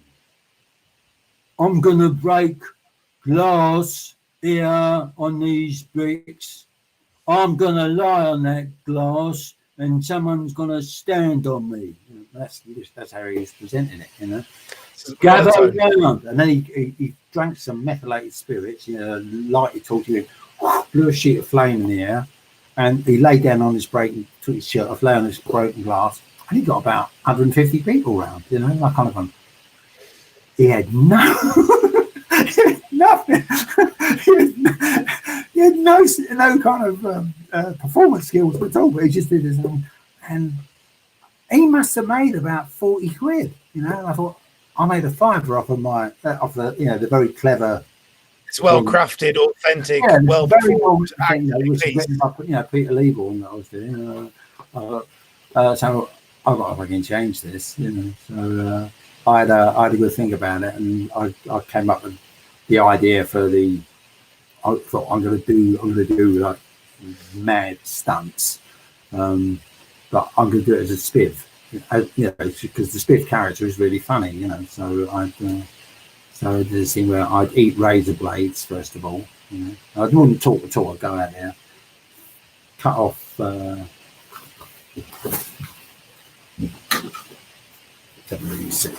you see that at all? Yeah, if you hold it back a tiny bit, we've got a little bit of light from the screen. Tiny bit more. Yeah, we can see that. Right, that's me. I've got flippers on my feet there. And have you got a volunteer? I think I'll start a volunteer. Cut off wetsuit, all right? And I should have a flat cap, and I'd walk out on the cobbles and put a bucket of water down, put the suitcase on top of it, and the first thing I would eat razor blades. Because I thought that'd be a good way of getting a crowd around, you know, so I get razor blades. Is this with a string? The razor blades have come out in a string?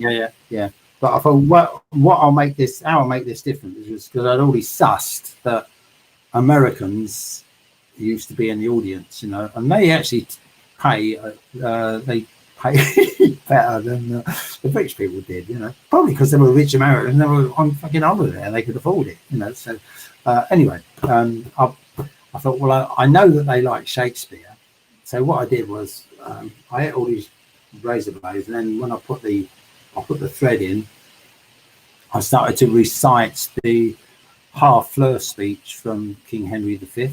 Mm-hmm. And gentlemen in England now abed shall think themselves accursed they were not here, and hold their man. You know, while I'm doing that, intermittently, boom, a razor blade will pop out. So, you know, and hold their manhood's cheek while sending near their speech, boom, and says, I was with him, boom. And instead of on St. Crispin's Day, I changed it to Rasputin's Day. I was with him on Rasputin's Day. The Americans loved it because it was Shakespeare, you know, and that had got my crowd around, and then I could just go on with all the other silly bollocks, you know, with the escapology and everything else. But having established that spiff character, all the kind of interaction that I had with the audience was, you know, great fun with the kids. They kind of understood who you were, and you understood who you were performing. You gave everything context. But right? I've got to say, I actually learned so much through doing that show about, I'm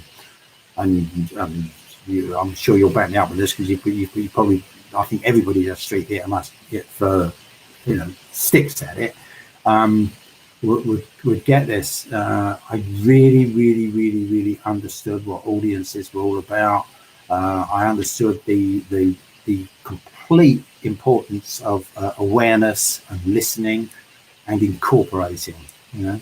So when things there were so many presents that were happening out there in the audience, you know, if you kind of listen, if you incorporate it, you don't have to be that thing of using the moment, right? So in the street show, more than a stage show, things happen around you, and if you can use those moments, incorporate them, if you can show a presence in the moment of understanding what's going on in that dynamic, that's the strongest thing you can do as a performer in that time. I think that's the beauty of street shows, right, compared to stage shows, is that you have the opportunity very much, you know. And once I started to understand, I'll use your word there, understand that dynamic, I really explored that, and I was getting a tremendous amount of pleasure from it. Why do you get so much pleasure from it? Because my listening skills became much more finely attuned, which meant that I could, the act, although it was a brash act, also contained a lot of subtlety.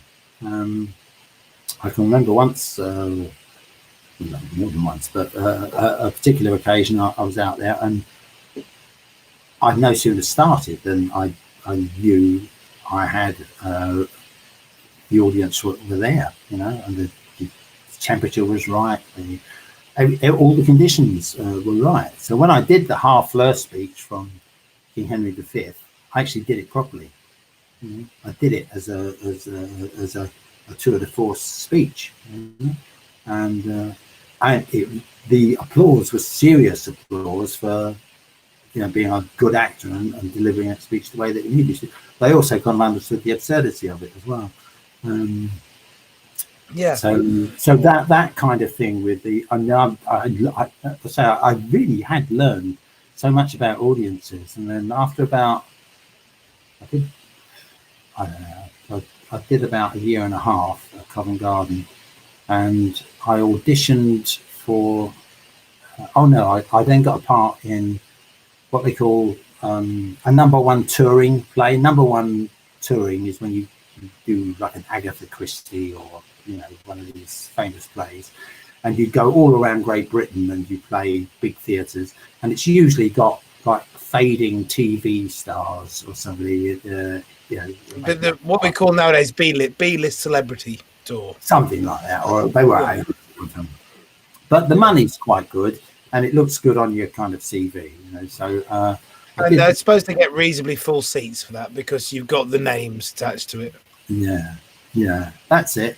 Yeah, and you go there, and people will come along because there were various, there were still interesting TV stars. So I did one of those. So I've been away. How did it feel going back after the street, going back into doing stage work and doing theatrical work? I felt totally confident. Yeah, and it worked. It worked amazingly. All the other actors really respected what I was doing. I got great feedback from the audience after. That's only because I was able to play the play because I was listening to the audience. I was playing it. I was giving them I was in tune with them. And I was listening the whole time, so I was able to make the kind of the subtle alterations. I knew all the stuff. The blocking where you had to move and playing off other actors, and some of the actors were good. You could actually play off them. So that all works really well. Then I came back, did some more Covent Garden, and then I got asked if I would audition for. Do you know Of Mice and of Men? Yes. Yeah. It's I can't remember the writer of it now, but I know the piece. Yeah. So anyway, Mark Twain. Is it Mice and Men, Mark Twain? No, yes, not Mark Twain. It's no. I'm terribly badly read. Oh, I had it. It was like it was not right off. It's around there somewhere. Hang on, I'll find it. Of Mice and of Men. Come on. That's the Sky. Anyway, you keep talking. I'll Google as we talk, and I will find out what it is. Bloody hell, that's ridiculous. So anyway, it was with the director was Peter Cheeseman. John Steinbeck. Steinbeck, of course, it's John Stein. So anyway, it was Peter Cheeseman was directing it, and he was. Do you know Peter Cheeseman? Okay. Peter Cheeseman was one of the kind of revolutionary directors back in the sort of late 50s, early 60s who really pushed theatre in the round. It was in Scarborough, first of all, and he founded the famous theatre in the round up there, which put the focus on the acting and not on huge sets and costumes. because in theatre in the round you can't have a big set, can you? Because otherwise this lot can't see it, you know. So it's the performance, and so the energy, and you got, because people are all around and tiered, the energy pours into the centre. It was like street theatre. One of the actors that had been in the #1 tour that I just done, he'd worked with Peter Cheeseman, and he spoke to him about me, and he said, "Oh, I wonder if he sounds like the kind of guy that could play Lenny in Of Mice and of Men." So anyway, I went up, auditioned, and boom, I got the part of Lenny, and I got brilliant reviews in, you know, the Independent, the Guardian, and all these, because it was bang up my fucking street, and it was in the round. You know, I just knew how to do it. And you play it well. Once again, you played round. Street shows, as you said before, which I find incredibly interesting. Street shows are in the round. You play to every night. It's about your presence. And there's me. I've been doing it for years. But not only that, we had this thing that we were just talking about being so finely tuned into the audience. Lenny doesn't say hardly anything in the thing. It's all he's with the dog a lot of the time. You know, he's what he does with the dog. But it was just, I know my energy was like completely connected to everything that's going on. So it worked fabulously. So I did that, and then they said, "Oh, can you do the next one? Or will you stay up and do another play?" So I ended up staying up there I did 6 plays up there. Then I came back down to Covent Garden again after having done six plays. But and how did it feel after walking the Covent ball? Garden, I wouldn't have. Of course, but you've got rave reviews, and now you've gone back to Covent Garden. Why go back? Why not think like, I'm now set for the stage? I mean, I had an agent by this time, and I was getting TV work, and it's funny tonight on the. This is really weird. If you go to my Facebook page, you'll see that I've posted up. I think it's the monocled Mutineer, which is. Have you heard of the monocled Mutineer? No, please tell everyone. Oh, sorry, Frank. Sorry, not Frank. It was a brilliant television piece based. Not many people know that the British Army actually mutinied in the First World War. Did you know that? No.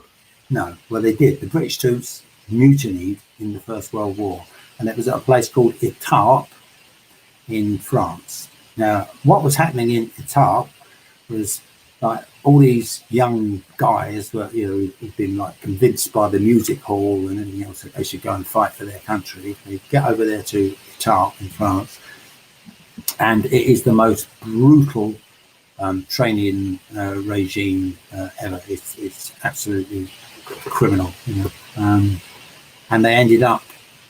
There was a mutiny. There was a mutiny in the British Army. So the BBC. And so, did they all get shot? Did they run? Did they survive? No, what happened? No, they didn't shoot them all, because it was like a mass of them. Some of them got shot, yeah. But it was when the BBC, was it? I can't remember. It's either BBC or Granada. I can't remember who did it.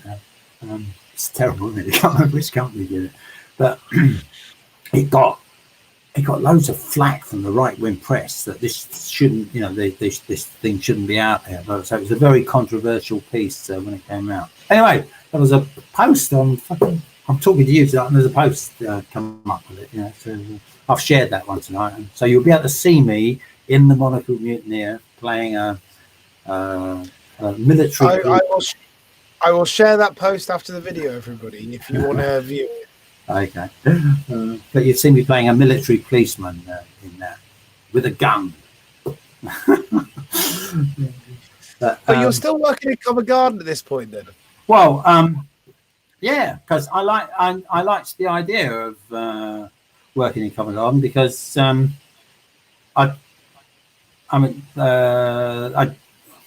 got. You never know who's going to be in the bloody audience in Covent Garden, and I remember once I'd come back from Holland, because I did another. This could just take so long. All this. another, I sort of mentioned earlier on that I had this thing for kind of producing. You know, I liked, you know, I didn't like the way the bands did. You know, if I go and see plays or cabarets, you know, I've got this kind of producer's head that goes, I get ideas for things that they go, what, you know, the toilets are boring. Why don't we have somebody in there, you know, sprucing people up and making, you know, all those kind of. I get loads of crazy ideas. So I've lost myself now. What was I talking about? So we're talking about Covent Garden, and you had the idea of producing, and you went back to Covent Garden. You worked there, but you always had the idea of producing and being involved in stuff. Yeah. So I'm just trying to think where we are now. What was coming next? So I'll take back. You did the piece with the revolting of the mutiny of the British soldiers. Yeah. So then we went back to Covent Garden. Yeah. So what happened? So I was doing stuff in Covent Garden, and then I was also quite sort of sought after in Holland for doing stuff, because with Incubus, we'd gone to Holland and done stuff, and so I kept connections there. And you were big in the Sex Pistols there, right? for a couple of nights, yeah. So anyway, they are, Holland asked me the everything called the Kunststichting, Kunst, Kunst, Stichting, which is like the Arts Foundation. Asked me if I would do some youth workshops to celebrate their kind of public transport systems. So I went over there. I can tell this one later on if you want. It's very funny, but it's a long story. But we created some amazing kind of stuff. I really enjoyed doing it. Got a good team of people together, and it went off fantastically. And then I came back. I've been out there for about 5 weeks doing this project. And I came back, and I think it was Mitch. I think it was Mitch Mitchelton, or it might have been Chris. Anyway, one of the guys came up and he said, Pinewood Film Studios want you. Debbie McWilliams has been after you. I said, who's she? He said, she's a casting director. I went, oh, what for? And he said, they want you for Superman 3. And I thought it was a wind up, you know. So I went, oh yeah. So, but he was pushing. He was insistent on it. So I took a £10 bet. I said, all right, I'll phone this number that you want to call it, but a tenner that you're setting me up. So you got to give me £10 if I found you out, right? So he went, yeah. I don't know. Anyway, so I phoned up, and he was got all excited. Oh, he's back from Holland. So I zoomed down to Pinewood Studios, meet Debbie McWilliams, and it turned out that what had happened was that every weekend, her niece, who she only ever saw her at weekends because she was busy being a casting director, and it was her favourite little niece, and her niece wanted to go to Covent Garden to see my show. She'd seen it once, and so Debbie McWilliams had to come. This is like a top casting director, had to come every weekend with her niece, just so she could, because I involve kids a bit in it, you know, just to see the show. So when they were casting Superman 3, Richard Lester, who was the director of it, that's the guy that directed both the Beatles films. If you've seen Superman 3, there's this kind of domino effect of little disasters that build up to a big disaster where Superman has to make an appearance. It's kind of a knock-on effect, you know. And he wanted at each stage of this knock-on effect, he wanted a famous British comedy actor, and Debbie said, can we have one who isn't? And he asked her why, and said, because my niece really likes this busker in Covent Garden. So he went, yeah, all right, and that was it. In my squat, a few weeks later, a long wheelbase Merc pulls up and takes me to London Airport, and I fly out business class to Canada and do a couple of scenes in Superman 3, and it was just astonishing. I can remember being on set. It was like in between takes, and this gorgeous, sexy woman just kind of brushed past me. I'm like, wow! It was Pamela Stevenson, you know. And I thought, Jesus. and then Superman's come across, you know, like we're in between setups and whatever. And he's gone, well, hello, you know, Christopher Reeves. I've gone, I'm Jon Mckenna. Yeah, I know you. I said, I've seen you in Covent Garden. You're a street performer there. Yeah. And I went, I went, fuck, man, it's fucking Superman. He said, I wouldn't have the bottle to do that. I thought, fucking hell, Superman wouldn't have the bottle to do what we do. It was mad, you know. It's just such a. I really, really enjoyed that whole. What I learned at Covent Garden, you know, about listening and just picking up on the energy and the flow, and then I've lost you. I can't hear you. Was that useful behind a camera? Because I've talked to a number of people who became actors after street performing, and behind a camera is different. Surely you have to be in yourself while there's people pointing a camera 2 inches away from your face. Are those skills transferable? Well, no, it is different, sort of acting in front of a camera. But the what isn't different is the kind of honesty and the energy. I mean, you will know that when you do a street show and you're really tuned in, there's such an honesty, and which is the energy that makes the show work. So it's and so you do try and bottle. You're not playing. You know, you're not physically. You're not playing out to this kind of big thing. But there's you'll work more with the text. You'll find a truthfulness. You'll find because you've got that truthfulness and that energy. You will find that truthfulness and the energy when you get in front of a camera as well. Yeah. But that's the simplest way that I can explain that. Yeah. Well, thank you for the explanation. It's very interesting. Did that after that set you up for a film career then? Because you've been in a lot of like very interesting films since then. It didn't really set me up for a film career. I don't think. I mean, I've done a few films, and I got. Around about that time, I picked up a lot of television. And again, that was through Covent Garden, casting directors coming through, because they could obviously see that I was an actor. I wasn't just. You had acting chops. Yeah, the tricks were just, there was no skill in the tricks I did, you know, or tiny little bit of skill. But it was very much acting, you know, the characters and the improv skills, you know, being able to kind of listen to how people were coming at. You know. And we can touch on a lot more on the film stuff in a moment. But did you do the festival circuit? Did you ever become because a lot of performers I talk to, they become these kind of festival performers that go around the world doing these festival circuits. And Sid Rasputin is an act that's remembered by a great number of high-end street acts nowadays. That your name is mentioned regularly for acts that, in terms of heritage, were acts to see. Did you ever move towards that? I did some of it. I mean, I went to. It was great.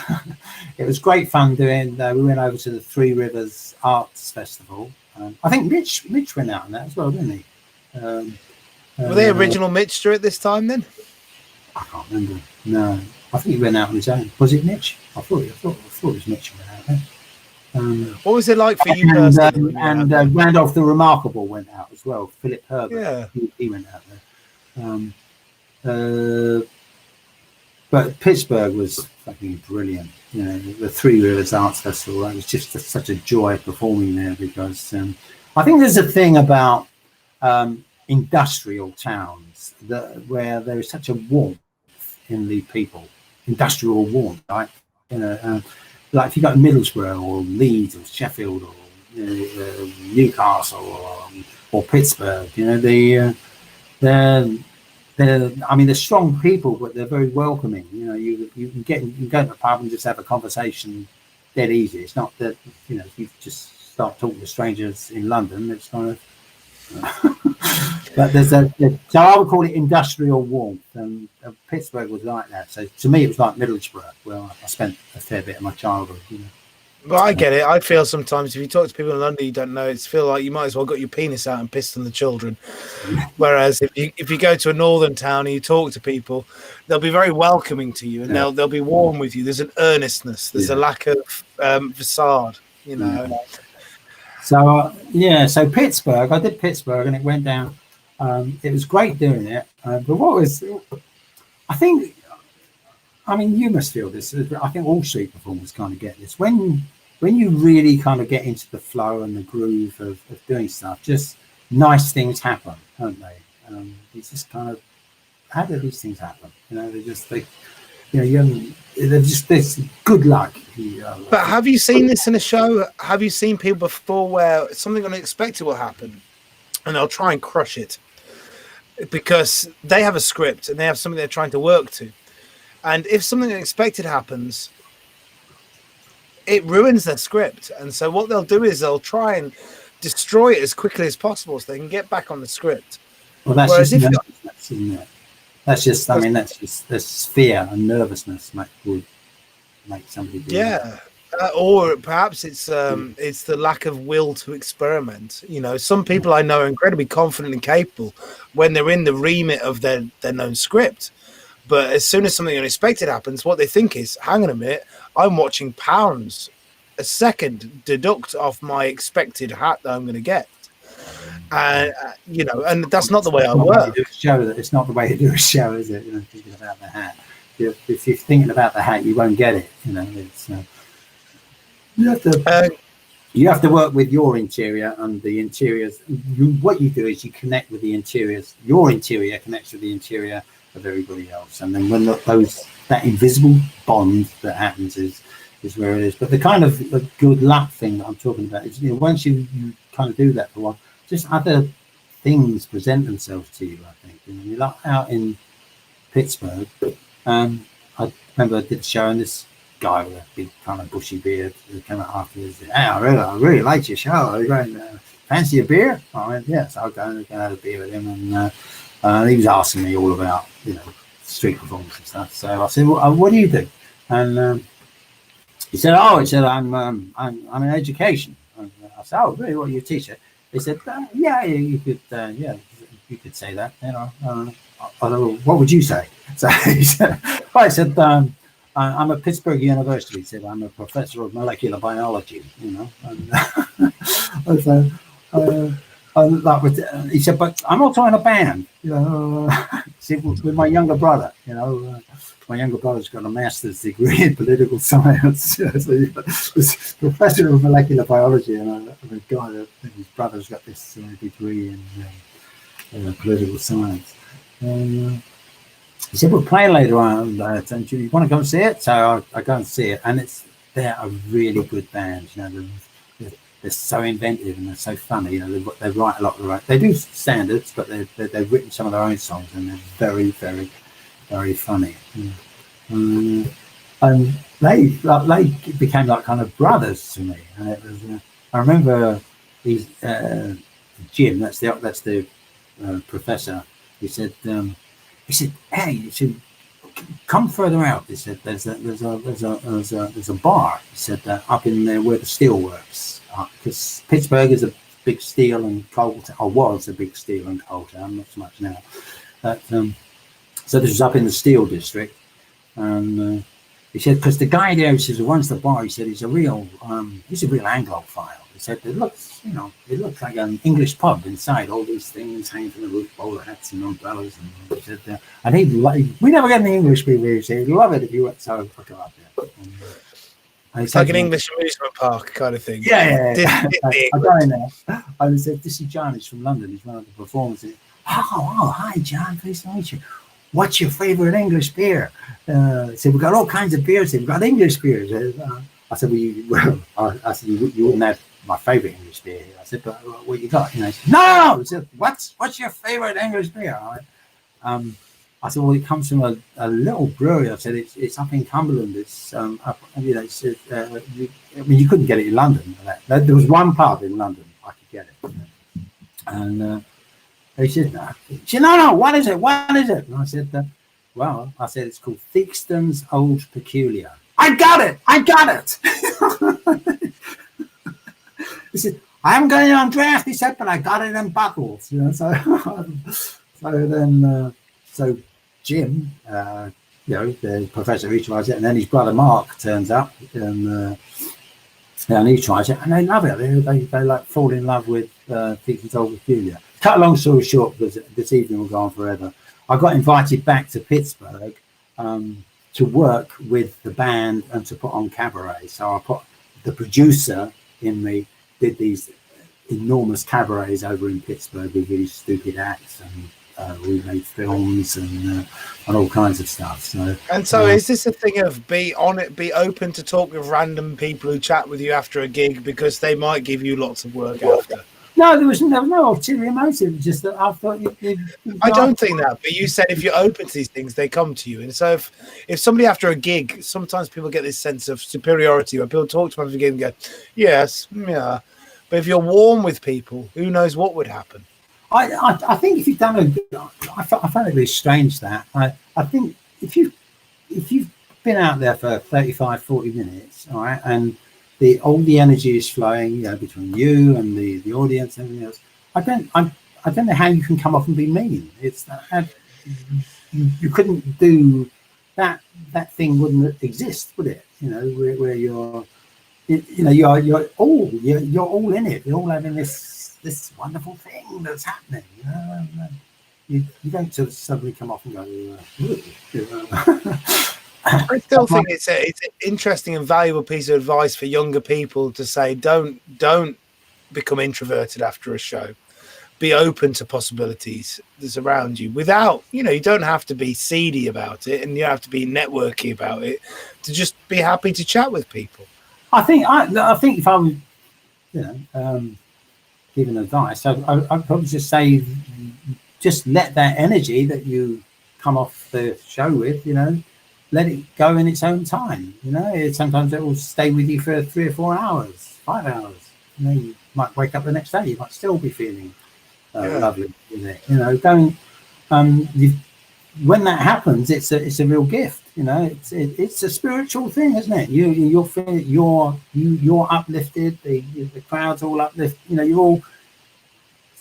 It was just cobblestones and people walking past. To maybe go and buy a pair of shoes or have a pint of beer that isn't too good in the pub opposite, and suddenly this piece of magic happens, and they're all feeling great afterwards.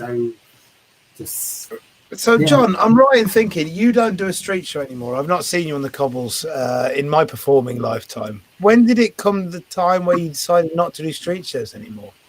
I went over to live in Holland. So I lived over in Holland for a couple of years. And I was... Were you working in the large pitch in Holland? What's the name of the pitch? The name of the large pitch in Holland. I'm trying to think of the big square. No, in Holland, Dam Square. Yeah. No, I was in Rotterdam. But I was creatively out there. There was this thing called the Pandora's Box Music Festival, and it was run by Björn Lenstra. He was the guy. Björn Lenstra was this big music producer. The first band that he introduced to Holland back in the early 60s was the Beatles, and then he introduced the Rolling Stones. A few unknowns then, yes. Yeah, a few. Yeah, so he'd done all these big things. So I suppose I can tell you now the story about the silly stuff I was doing in Holland before I came back on Debbie Williams' family. If you want to. Yeah, please go. I mean, generally speaking, nowadays you try and keep the interviews to 2 hours, but I'm still halfway through my glass of wine, so okay. By all means. Well, we just talk like we're here, and then if people want to go. No, it's not that I want to go. You talk. No. I'm just saying, but people might want to go. They're thinking, "Oh, this guy's going on a bit," But I'm talking to you as though we're in a pub. So when I went over to Holland, and the Kunststichting, the Arts Foundation, asked me to do all this stuff, to celebrate the public transport stuff.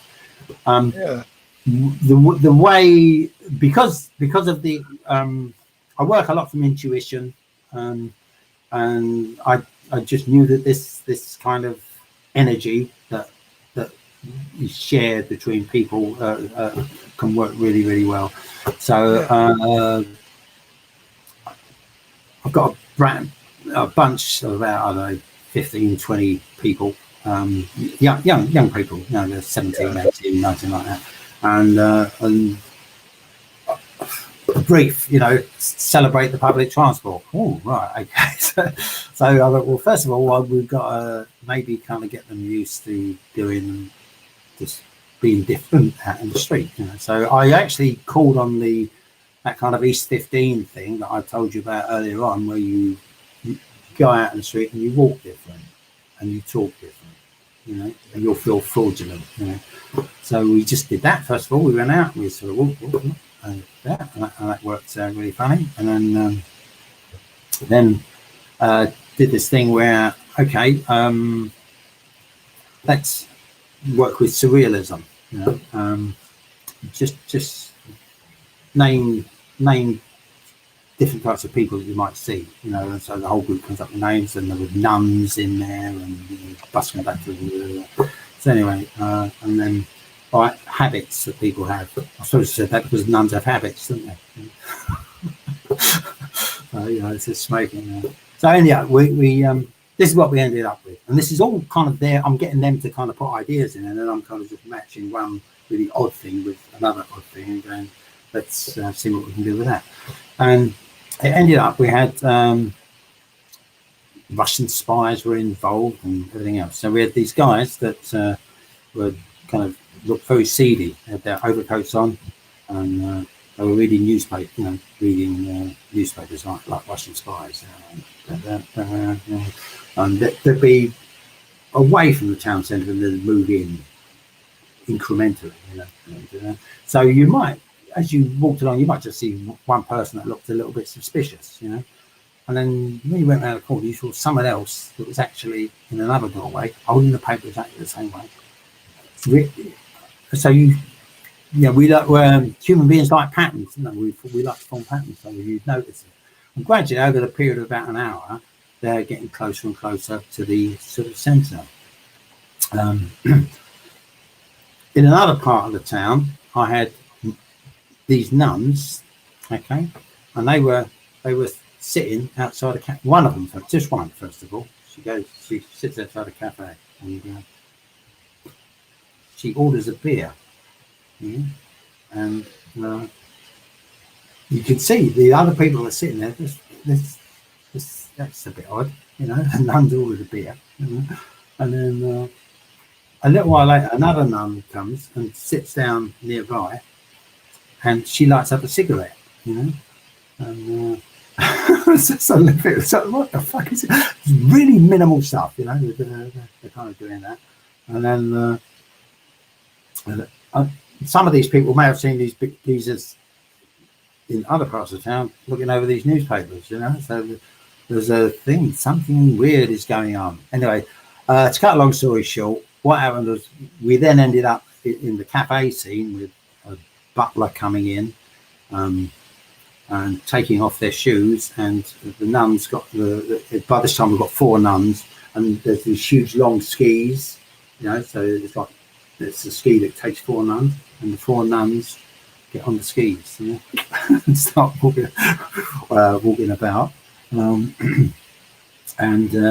they start approaching the centre of the town. Meanwhile, the guys that have been getting closer and closer and closer with the newspapers, they've ended up and they're sitting on 4 columns in the main square in Rotterdam, and they're all there with their newspapers, and a crowd has gathered. Nothing is happening. But a crowd has gathered, just guys in like it's summer, but they're wearing all this kind of gear. So and they look like Russians, 4 Russian spies reading Pravda, and then once this big crowd had gathered, these nuns kind of come through the crowd, and they go round in a circle on these skis, and next to the boxes on which these guys are sitting, they hold up these cards: 8.7, 8.9.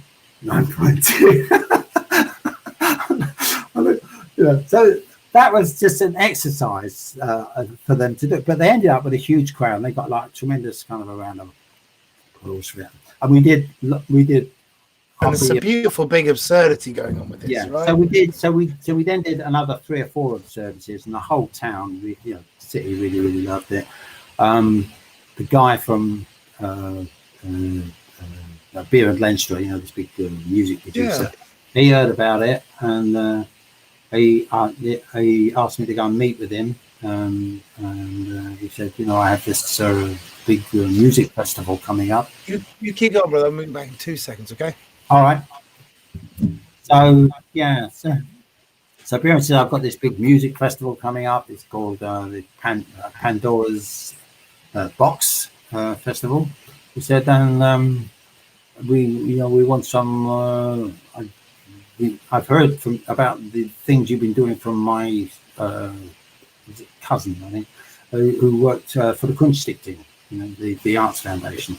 So maybe you can come up with some crazy stuff for this festival. So basically, I got the same team of people. So it was a huge hit for the Kunststiftung, and I used this same team of people to do this music festival. Now, what he was doing was, because he was like famous for putting on the Beatles and putting on the Rolling Stones and all these kind of people. This was like the new wave stuff was happening now. So he wanted to put on this kind of overnight festival. So it go right through Saturday night into 4 o'clock Sunday morning. And yeah, I don't know if you know these bands, people like Susie and the Banshees. I've heard of them. Yeah, Jar Wobble, loads of these fucking bands. So he said, and he said, what we are doing? He said, we're putting it on. He said, in the Concertgebouw, that means the concert hall building, which was like the Royal Festival Hall. So there were 3 separate arenas in the one building, massive place. So so it would be good if you and your team can come up with some crazy stuff for this.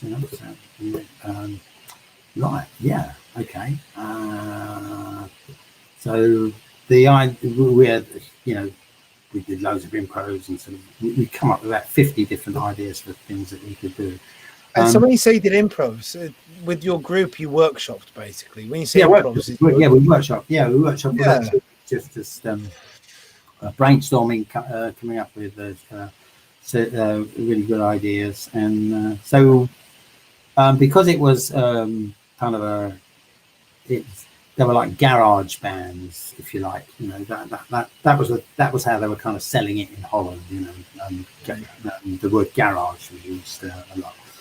And was garage used as a way of saying like they're trashy kind of thing? Not that they're bad in any way, but the sound was trashy. Yeah, kind of, yeah. So I kind of picked up on that, and I thought, oh well, wouldn't it? So, and I ran the ideas past this producer, and he liked them. I said, well, with this kind of garagey thing, people are expecting kind of trashy stuff.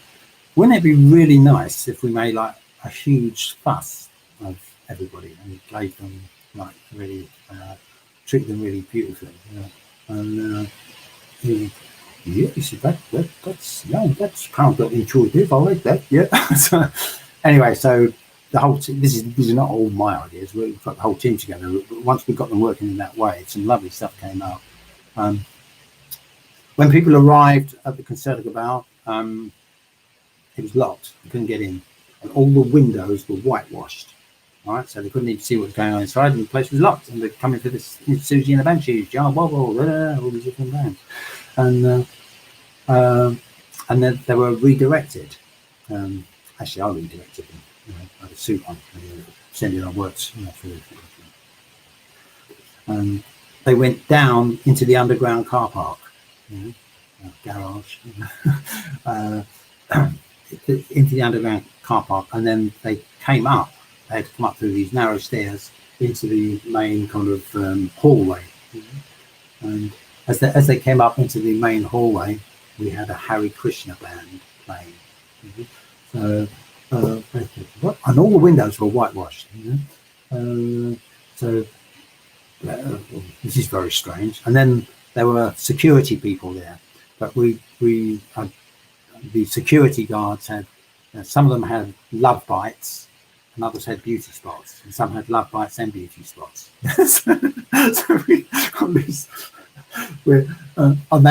And their instructions were to be very welcoming to everybody. So this is a strange thing. They've come in. A lot of off-key elements. Yeah.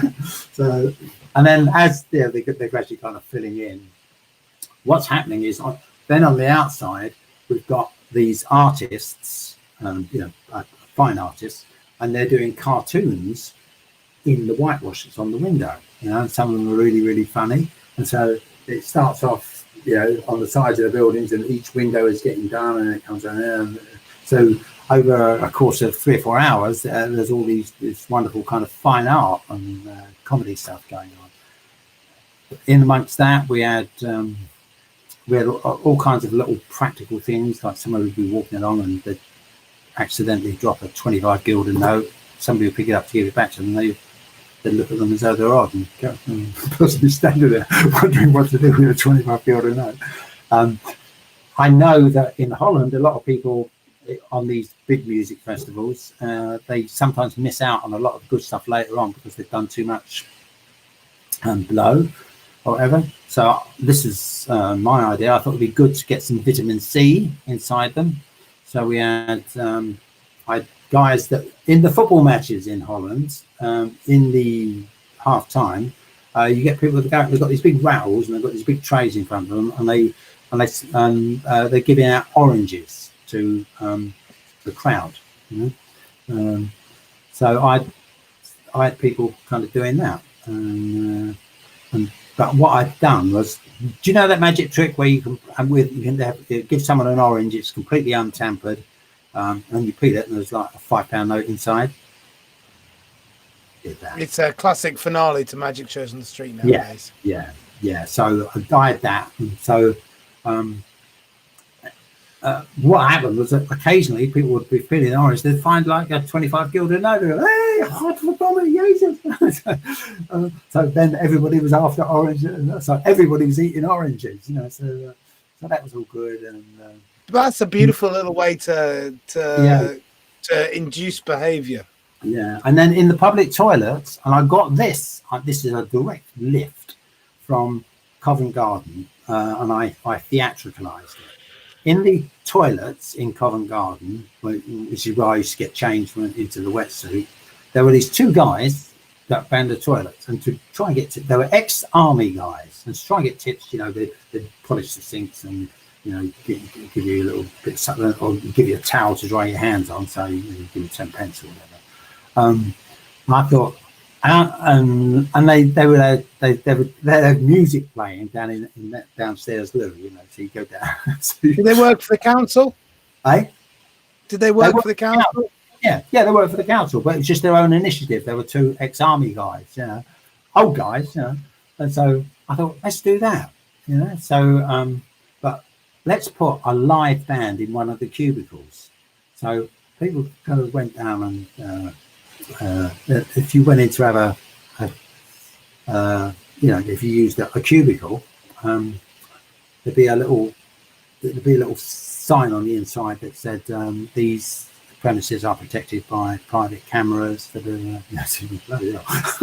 I'm being watching them, and suddenly a band would strike up in the cubicle next to you, a live band. So the idea was that every single aspect of the anything that had an action was going to be theatricalized. The barman, they were all called, and bar girls, they were all called George, and you've got like 4 different bars there with 4 or 5 staff at each of them, 6, 7, 8, I don't know. And so if you wanted to get, you'd say George, and they would all go, yeah. So the bar staff were in on it as well. So basically, it was the whole kind of 6 hours was filled with just surreal stuff happening the whole time, and we'd really made this kind of garage band audience feel totally fucking welcome. It was only supposed to. It ran for 10 years. It went every year. They put it on. And you created an incredible spectacle to accompany the spectacle. The bands themselves were brilliant, but it was so nice doing all this. Once you got a team together, and said every single action, let's find something that we can do. Anything where there's an action going on, let's put a twist on it. So interesting. And so after this, because the reason why I began talking about this point was I said, why did you stop street performing? So I imagine after this, did you imagine doing other things? Did you have trouble going back to the street after this? No, I never had trouble. I mean, I came back from that, and if I was short of dosh, I'd go out and do a street show, do a couple of street shows. I think the last street show that I did would probably be around about 1989, 1990, something like that. I don't know. But that's the last street show I did, because they've had some little festivals, haven't they? But that was like 30 years ago. That's a long time ago. And did you stop doing street because you just had other work, or did you stop doing street because you wanted to move on to something else? Was it just a natural thing? When I was in London, I sort of did it for a bit, but then with my partner, she hated living in London, and so we went to live up in East Anglia. So I had to kind of rethink my life up there. So up there, I started to produce. Up in East Anglia, it's quite well respected. One second, I'll get you something. Yeah. There you go. We're getting a multimedia treat tonight.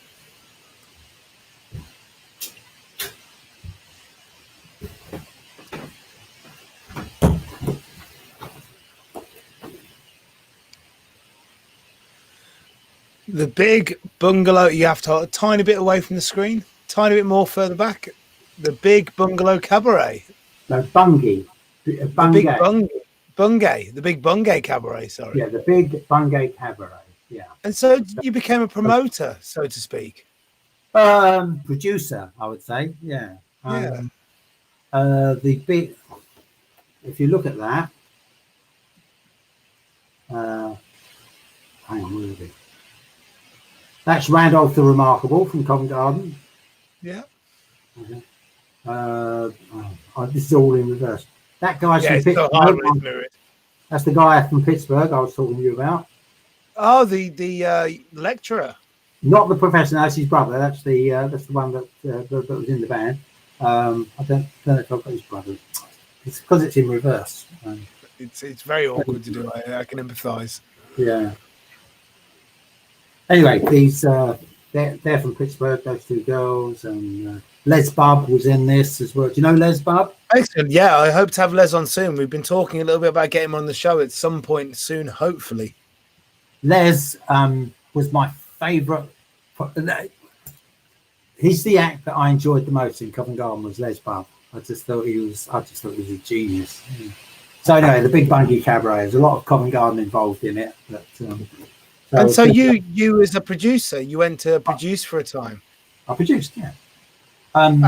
Did you do that for the next 20 years? Is that basically how you spent your time producing? Majority I had of the time? an agent in London, so yeah. I would get. I still do get. I just did an advert for the Bill Gates, Bill and Melinda Gates Foundation. I did that a couple of weeks ago. Yeah.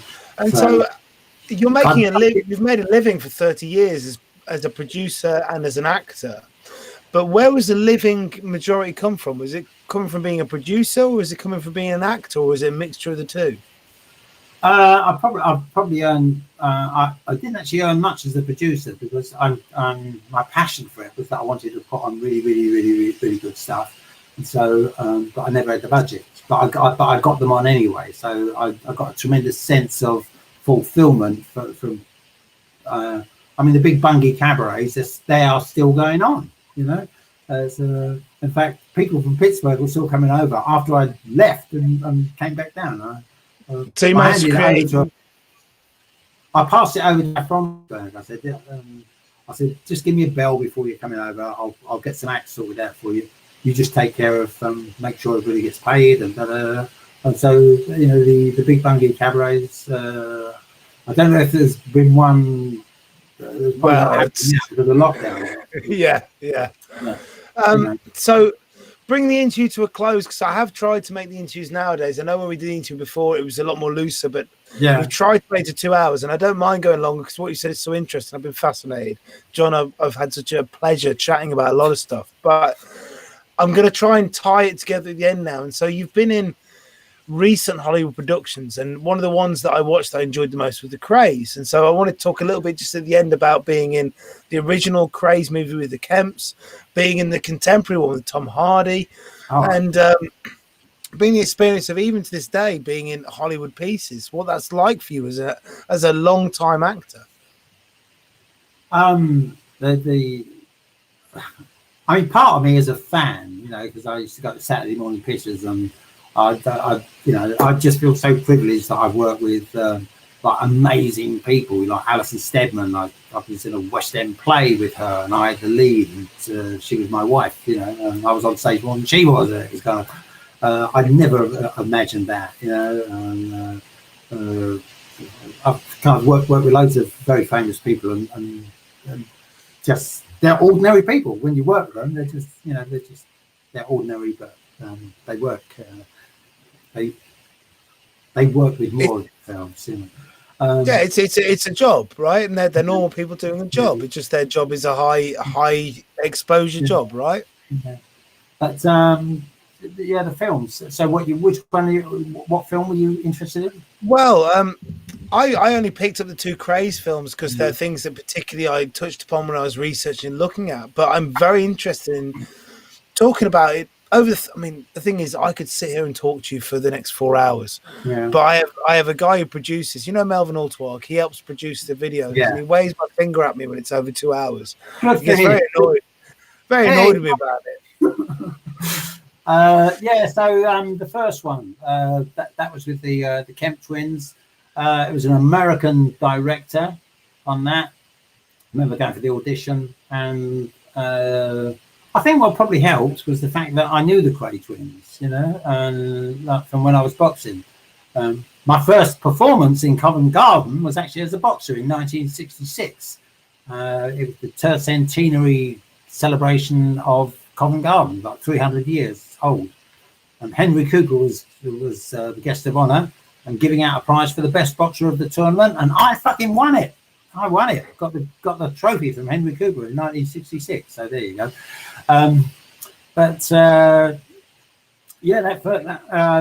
Yeah, the first Krays film. I was talking to the director, and I said, "Well, you know, I knew them, and really, yeah."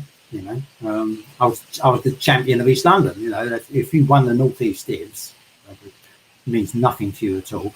But it's you are the champion of the East End of London and the whole of East Anglia, and that used to mean something back in the day.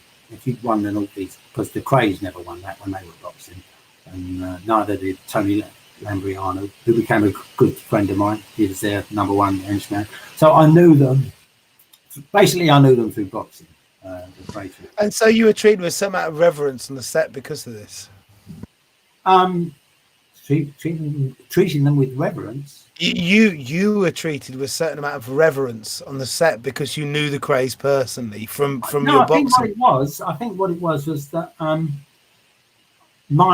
what I did was fresher than what anybody else did. It was like I don't know if I can do it on here because when I'm going to look at you on screen now. When if you want to give it to that, look into camera, and then everyone's viewing can see what you're going to try and portray. All right, okay. So what Ronnie Kray used to do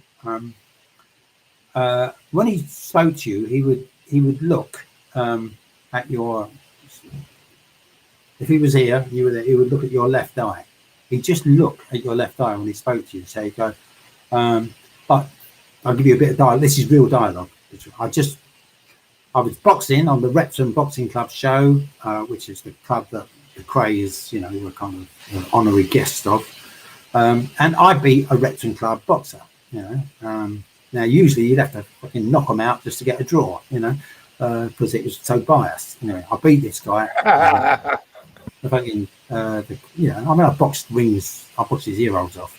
And the crowd booed at the end, you know. I thought, I'm crying out now. You know what I mean? I just so obviously, I just completely outclassed him. I jabbed his head off, you know. So anyway, this is Ron. So I'm looking there now. Does that look like can you see? Yeah. Can you see the face? So he's gone. well done, son. He said, don't take no notice of that lot. He said, they don't know what they're talking about. He said, I've seen you box before. He said, you're a very good boxer. He said, there's a canteen of cutlery. That was like the prize. He said, I expect mum's got loads of those. It's sharp, yeah. My mum didn't want any more canteens of cutlery or electric clocks or anything. So he said, then he looked up at the coat, said, when he gets round the back, have a word with Freddie and give him a copper hand, which is 10 quid. But it was the fact that he was looking at that one eye. So when I did the audition, and I had to kind of, quite often you're doing it with a casting director, who can't act, or they don't act, they just kind of read the lines, I didn't answer straight away, I just waited until they looked up, so that created tension. And then I just looked at I just did what the real Kray guy did. And none of the other actors could do that. They'd never met them. So that was basically what I did for both the films when I auditioned. I just thought, I'll just play like Ronnie Kray. I mean, that wasn't the act, that wasn't the part I was playing, no. but I was playing a villain and a gangster, and I thought that's so kind of menacing and unnerving when you're just looking up, that one you got someone staring at the one eye. But once again, I suppose that's something which you've said a couple of times. It's an authenticity to the work. You watch someone doing the kind of the grifting back in the day. There's an authenticity to that character, and you've known the Krays. There's an authenticity to that. Well, I'd had it done to me. He'd actually spoken to me like that, so I knew what it felt like. You know what I mean? So I can. Yeah. That's much richer than just trying to copy some. Trying to mimic an actor who's acting from an act. Someone that's done it in a film or something. You kind of go, yeah. I suppose the other interesting question is the first Kray film was in the early 90s. The later Kray film is obviously, was filmed like 4 or 5 years ago. Yeah. Was there a big change in the experience in being on sets in those times? Is it a similar career, similar thing being a career actor on those sets in those two different times? It was a bit. I mean, because the equipment is lighter now, and everything's kind of moved on a bit. I remember I got a bit pissed off with the director in the first one because I thought he kind of disrespected I'll tell you. All right, so there's a scene where they're going to murder Jack the Hat, and it's at a party, right? And I'm the first kind of guy from the Krays team that turns up to kind of get the door open so we can go in for the party. And the scene was I kind of knock at the girl door, and a girl opens it, and in the script it was I just kind of go past that and go in, and the director said, grab her tits, and does she know I'm going to do it? And he went, no, he said it'd be a really good surprise. And I went, no, I'm not doing that. I said, tell her, she's an actress, I said, she'll be able to react to it anyway. And he kind of went, forget it, don't bother. And I just thought, what a cunt, sorry. Yeah, I get that, but also as well, I assume, maybe I'm not even thinking this, but the myth of the Krays and the gangs was that they were respectful thugs, that wouldn't necessarily be something that would have happened. No, it wouldn't. I don't think it would have happened. So, yeah. And I suppose maybe I'm missing over the point here, is that the director was not respectful of the lady actress. No. The lady actor. Well, she was just like, that was just her part. She said, like, the door, if that was going to happen, we should, she ought to know that's going to happen. I can see kind of in a way that on camera you would capture a genuine shock, but it might be the wrong kind of, it could be completely the wrong kind of shock. Then what are you going to do the second time you go to shoot it? Yeah, and I suppose also as well, is it worth having that genuine expression for the harm you could cause the the actor in that moment, you know. I didn't think, to me, it all happened. You know, if you've seen that film, the bit with Jack the Hat is horrible enough on its own. You don't need. You didn't need that at the beginning. You know, sexual assault isn't needed as a garnish to this piece of violence. And I take it that doesn't happen, or you didn't see that happen in the contemporary filming. No, that was good. That was the one with Tom Hardy. That was a really nice shoot. But again, it was the same thing. The director had met Terry Lambriano. Do you know about the Lambriano twins? No. All right. In the Krays story, they're kind of the guys that kind of got things arranged and organised for them. Were another set of twins, the Lambriano twins, Tony and Terry Lambriano, and the director had met Terry because Tony had died. Terry had met the director had met Terry Lambriano, but I've done 3 Kray twins things. I've done the 2 films, but I also did the Queen's Theatre in Hornchurch did the play about the Kray twins, and I actually played Tony Lambriano in the play, and in fact the character that I played in the first Kray twins film was Tony Lambriano as well. But they give him a different name. Anyway, so when he turned up as the advisor at the theatre, technical advisor, and of course, as soon as he come in, he said, "You've already played me, haven't you?" we just became great, really good friends, and I did.